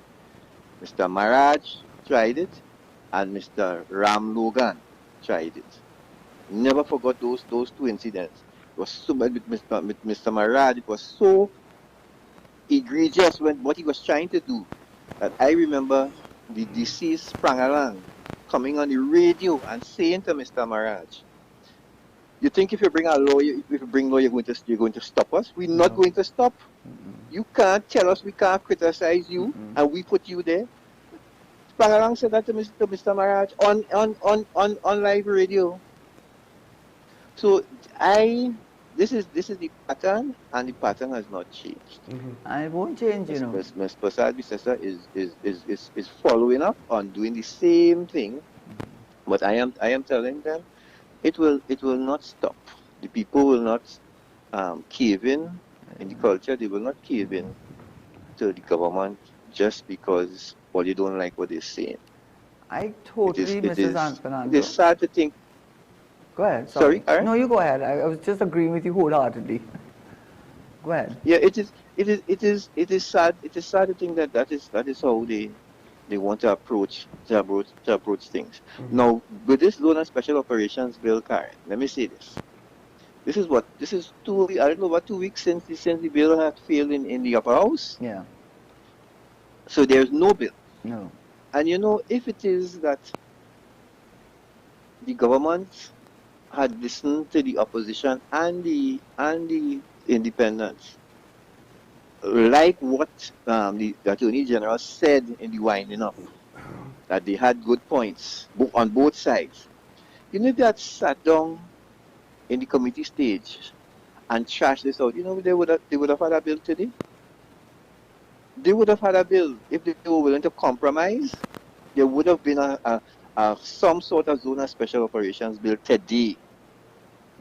But this attitude where we in charge, so we want it how we want it, and nobody else going to have an input, it is not going to work. And it seems as if they don't understand this. I have said so. They don't understand this. And all this is about for a better Trinidad and Tobago. And they don't understand. It is not your Trinidad and Tobago, it is our Trinidad and Tobago. So everybody must have an input. And you know, when you talk about culture, I'm sorry, go ahead. This bill fails. So, you know, I'm just looking on and trying to not so okay, Karen, so you understand when just leave with this, you understand when my friend in Greendot says just bring newspapers because Trinidad is like a comic strip. You understand that now, right? He says that. It's a good one. Have a good day. Yeah. You know what he's talking about, the culture. I mean, I have said this on this show before. I don't know if she's ever the former teacher I had. Anyone has ever told her that. But when I went to St. Joseph Convent Police, the most impactful lecturer I ever had in my entire training. I did international relations, MBA, I did all kinds of things. The most impactful person was Miss Superville, who became Mrs. Crouch, who became the principal of Convent, St. Joseph Convent Police. And why? Because she made you think critically. And one of the things I remember her introducing, and it's consistent with what Mrs. Sam Fernando has said, you see, culture and religion are always used as a means of stirring up divisiveness, but it really has a political agenda. But always a political agenda. But you see, using culture in this country, it's not going to work. It's too deeply entrenched in the psyche, in the people of this country. You see that what they want to call carnival mentality. It's not carnival mentality. Carnival came out of emancipation. Carnival came out of the Camboulet. So if you continue to go after carnival, you will never ever win that battle. And if you have Minister Padarat and your Prime Minister trying to target certain groups in this country, it is not going to work. You cannot run Trinidad and Tobago Carnival and the whole history of our culture. What we celebrate is our identity as a people, and that you can never obscure, never fight against, and you will find that out.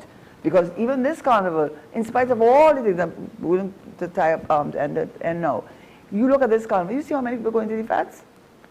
You see young people going out, that is a sign of, yes, it's a sign of them enjoying themselves, but it's also a sign of them saying, you're not going to stop the carnival.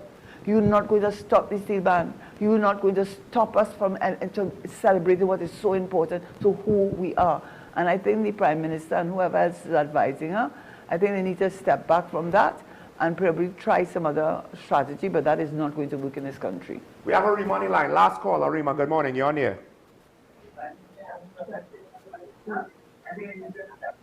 Well, caller, good morning. Quick. Hi, good morning. Yes. Now, what I want to say, I'm not hearing much people coming out and talk about the houses, because I heard it alleged government said when we close our eyes, they will sell our houses. So which now, the government wants our children, our relatives to be on the street like a playground. I wouldn't set up for that, because at the end of the day, you work hard to get your house, and your house is your castle. And if the government wants to go that way, I think all the housewives and people that own houses, agency houses, should come out and tell the government is a no-no. Because I find it is overbearing now. ICNTT, and sometimes you have to stand up, because my house is a castle, and I have my family, and I have my relatives. So when I close my eyes, I expect it better of my children or my relatives to go forward to my house, not the government taking it and want to sell it for. You understand? We won't stand for that. We have to get up and stand up for that, for the right thing. The right thing is the right thing. Thank you very much. Thank you, caller. And first of all, I want to say, your house being your castle is the foundation of stand your ground laws. That's number one.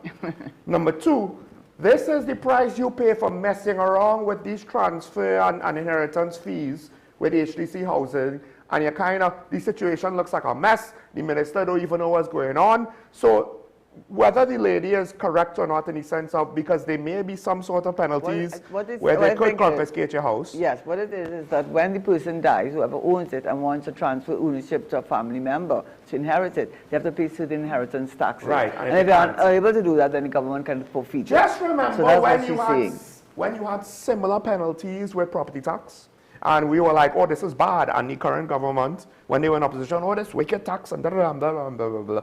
And now to do something, this is not the first situation that looks as though it's as wicked as. Yeah, because the implications of it is very devastating, because if you're not able to pay the taxes, whoever the family member is that inherits it, if you're not able to pay the inheritance, and it is substantial, it's not a minimal amount. Now, I can't recall how much it is, but it's not a minimal amount. It's pretty pretty high. Okay, and so that is a way of taking away ownership. And why I think people take offense in more is because this government gave the impression that they were for the people, and even when the property tax, of which I will be fully aware of, I mean, they fought it, actually tax, and they want to take your house for a feature, and they would talk about how if you did not pay the taxes, that they would take your house. That was not the case. The legislation did not allow the government to do what was being said. So I think what has happened to people, now they're getting a taste of what they're getting instead of the property tax, which is, by the way, if you don't go and register your house,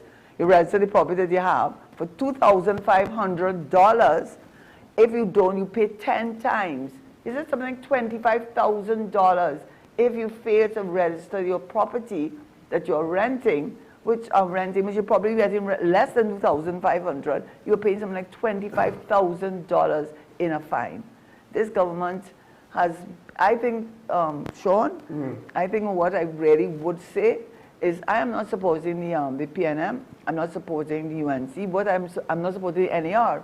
All of them made the same mistake. All of them have made the same. They don't listen to the people. True. Yeah, they've all made the same mistake. The NAR, nobody could say that the NAR was involved in corruption. I never heard that. Nobody could say that the NAR did not want what was best for the country. I never heard that. What I did hear is that they seem to be removed from the sufferings of the poor man. And people underestimate the power. And I think what was the final straw that broke the camel's back was when they went to the parliament and A.N.R. Robertson said that they were going to erect at the cost of $30,000 when the country had no money to put a statue in that lady who had John O'Halloran's woman. But I can't remember. Thank you, Jay. I got in the name, Jean Miles. I said that was the last straw. The NER did that. The PNM did that. They do nothing wrong with getting richer. Let them eat cake. It's the same thing. I don't know which government does not understand that the people are listening. The people want a social contract with the government, and you cannot continue to treat them out. You have power, do what the heavens they want. Because the PNM did that, you know. Do not let us go into la land and believe that they lost by chance, you know. They didn't lose by chance, you know. Many of them stayed home. Many of them did not vote, and because they were fed up with being taken for granted. And this government now is pushing that envelope way too hard, and they are going to find out that it is not going to work.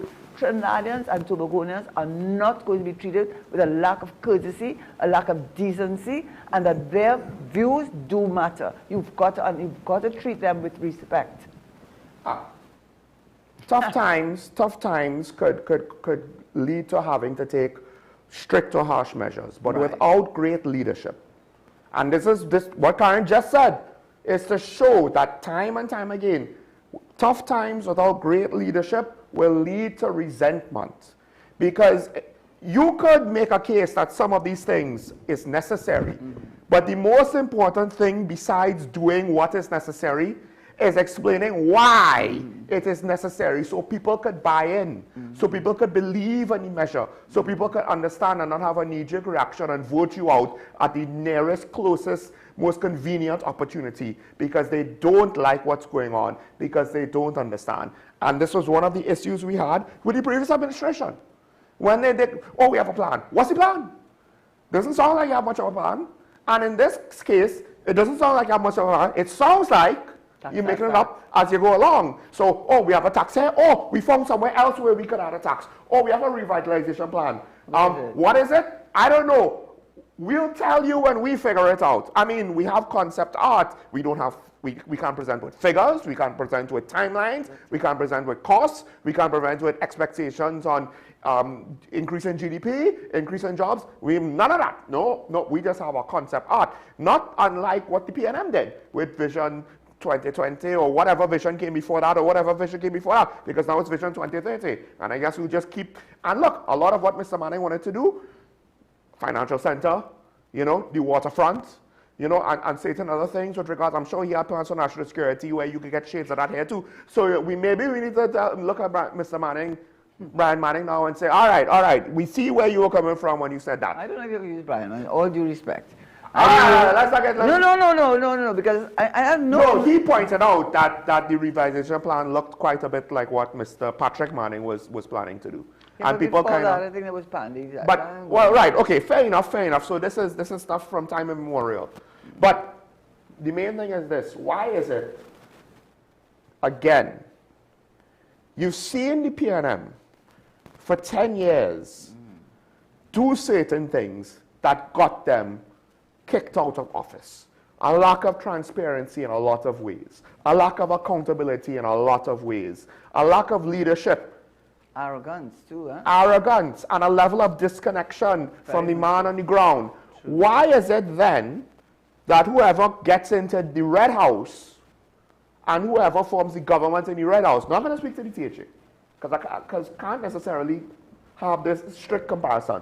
But as Karen pointed out, from the NAR to the PNM to the UNC, you see someone get voted out and you learn the wrong lessons, right? Maybe the PNM didn't do what the NAR did, but certain basic aspects of where's the accountability, where's the leadership, Where is the capacity to kind of take us out of this situation? No, we got lucky because we got more money.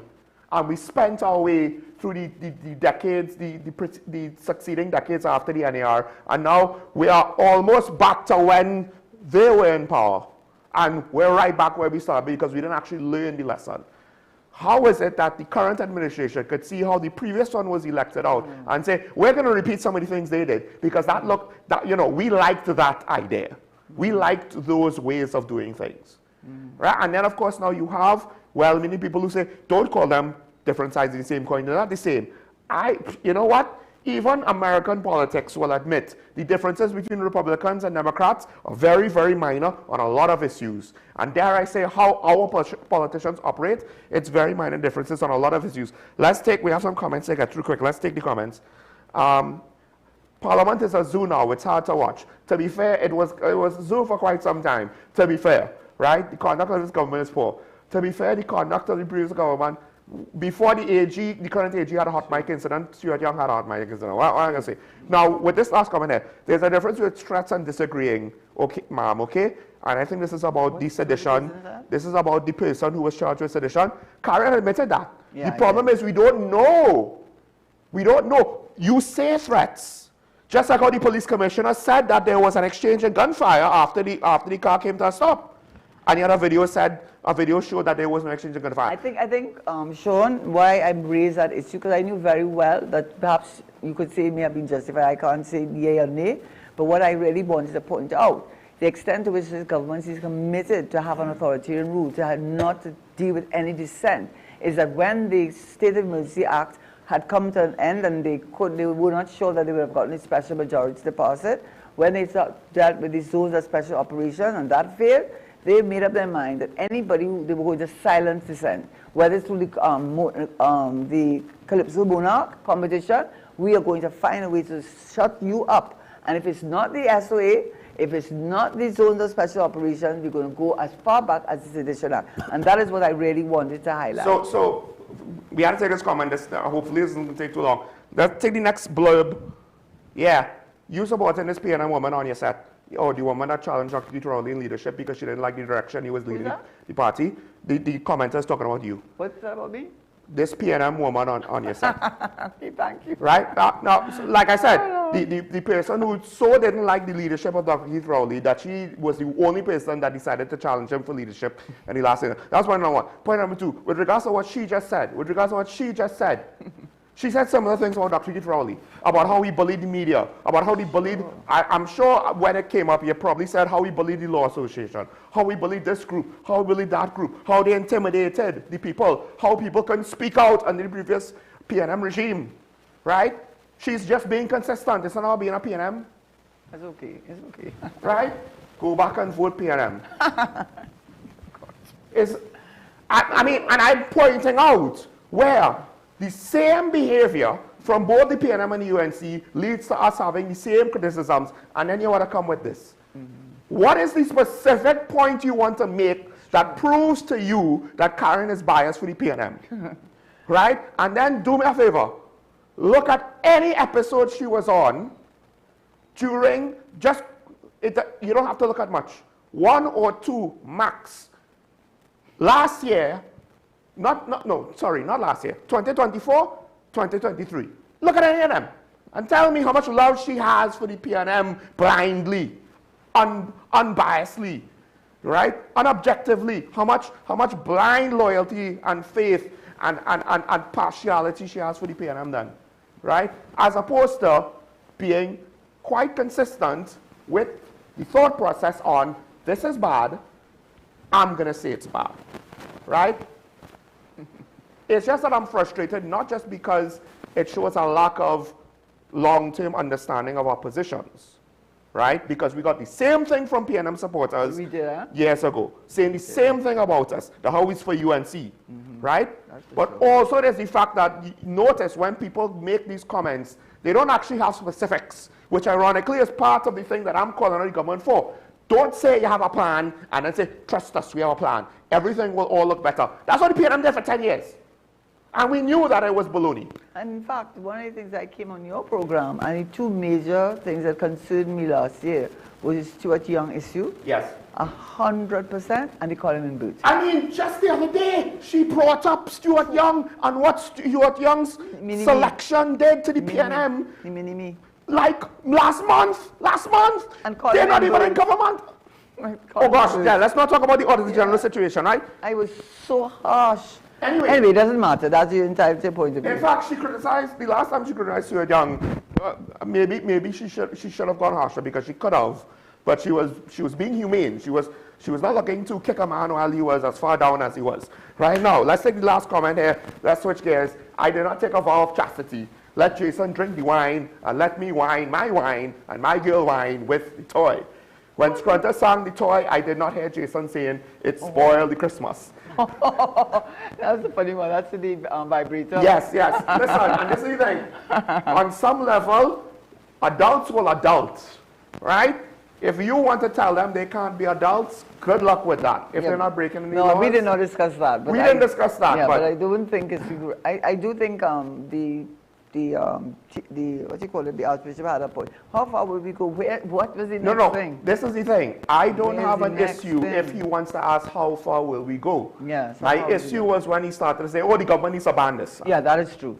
You know how they exactly. But you know how I didn't even explain anything to her. She knows nothing of why I said that. And she agrees one time. Yeah, I agree with that. And what I think, though, the way you can get around it is that you can tax. You know, you're taxing everything. Oh, gosh, no.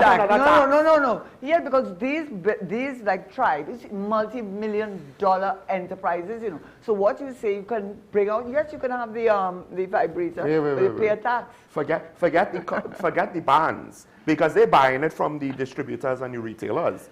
No. I thought you were going to say you could tax the toys. Just like alcohol and cigarettes, apparently. Yeah, tax it. These things are hot sellers now. Yeah, just tax it. And you know what? Government get taxes from that. Listen, you're cutting venues for fets. So people need to find ways to distract them from the bad news in other ways, right? Because the time-old practice of distracting us from bad news with more bad news doesn't seem to cut it. They got the last people voted out. So maybe you should just let them have. And it was very witty. Whoever said that was very witty. Yeah, apologies, because that was so early on in the show, and I forgot to mention it. But you know what? Maybe it's good so that you managed to get a reaction. All right.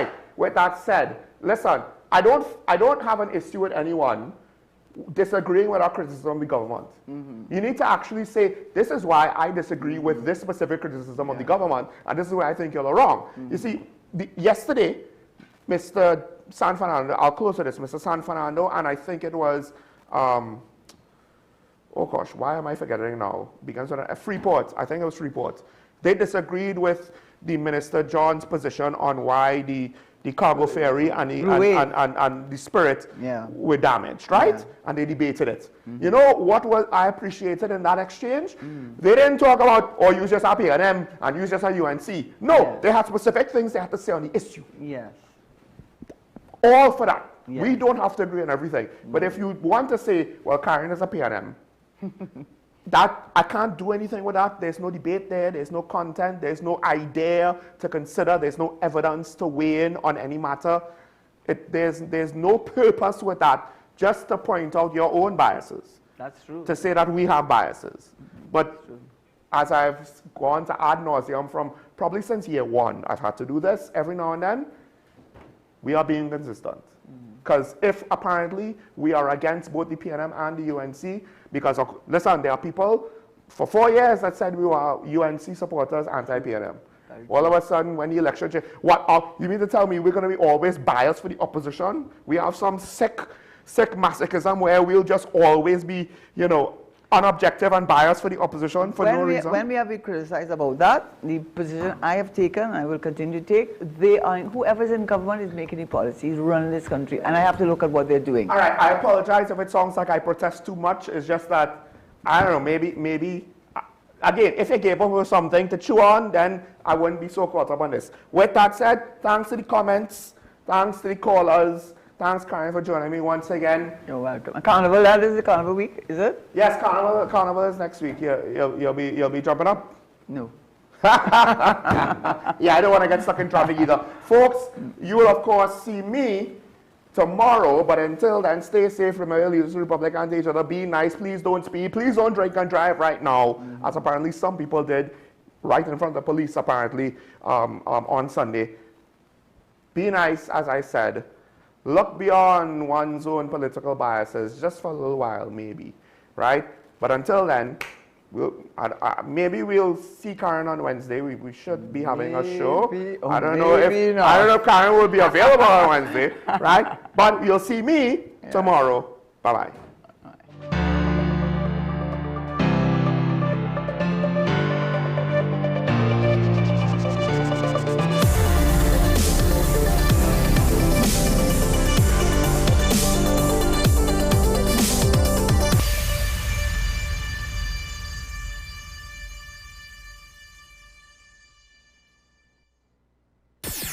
WESN.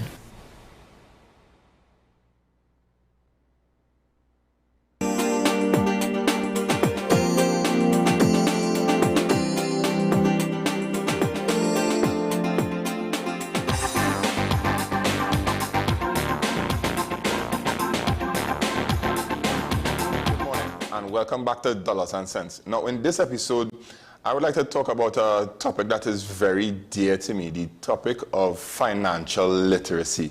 And I'm of the firm belief that financial literacy is not spoken enough in the school system. And as a result, you know the old adage in Trinidad and Tobago, you go to school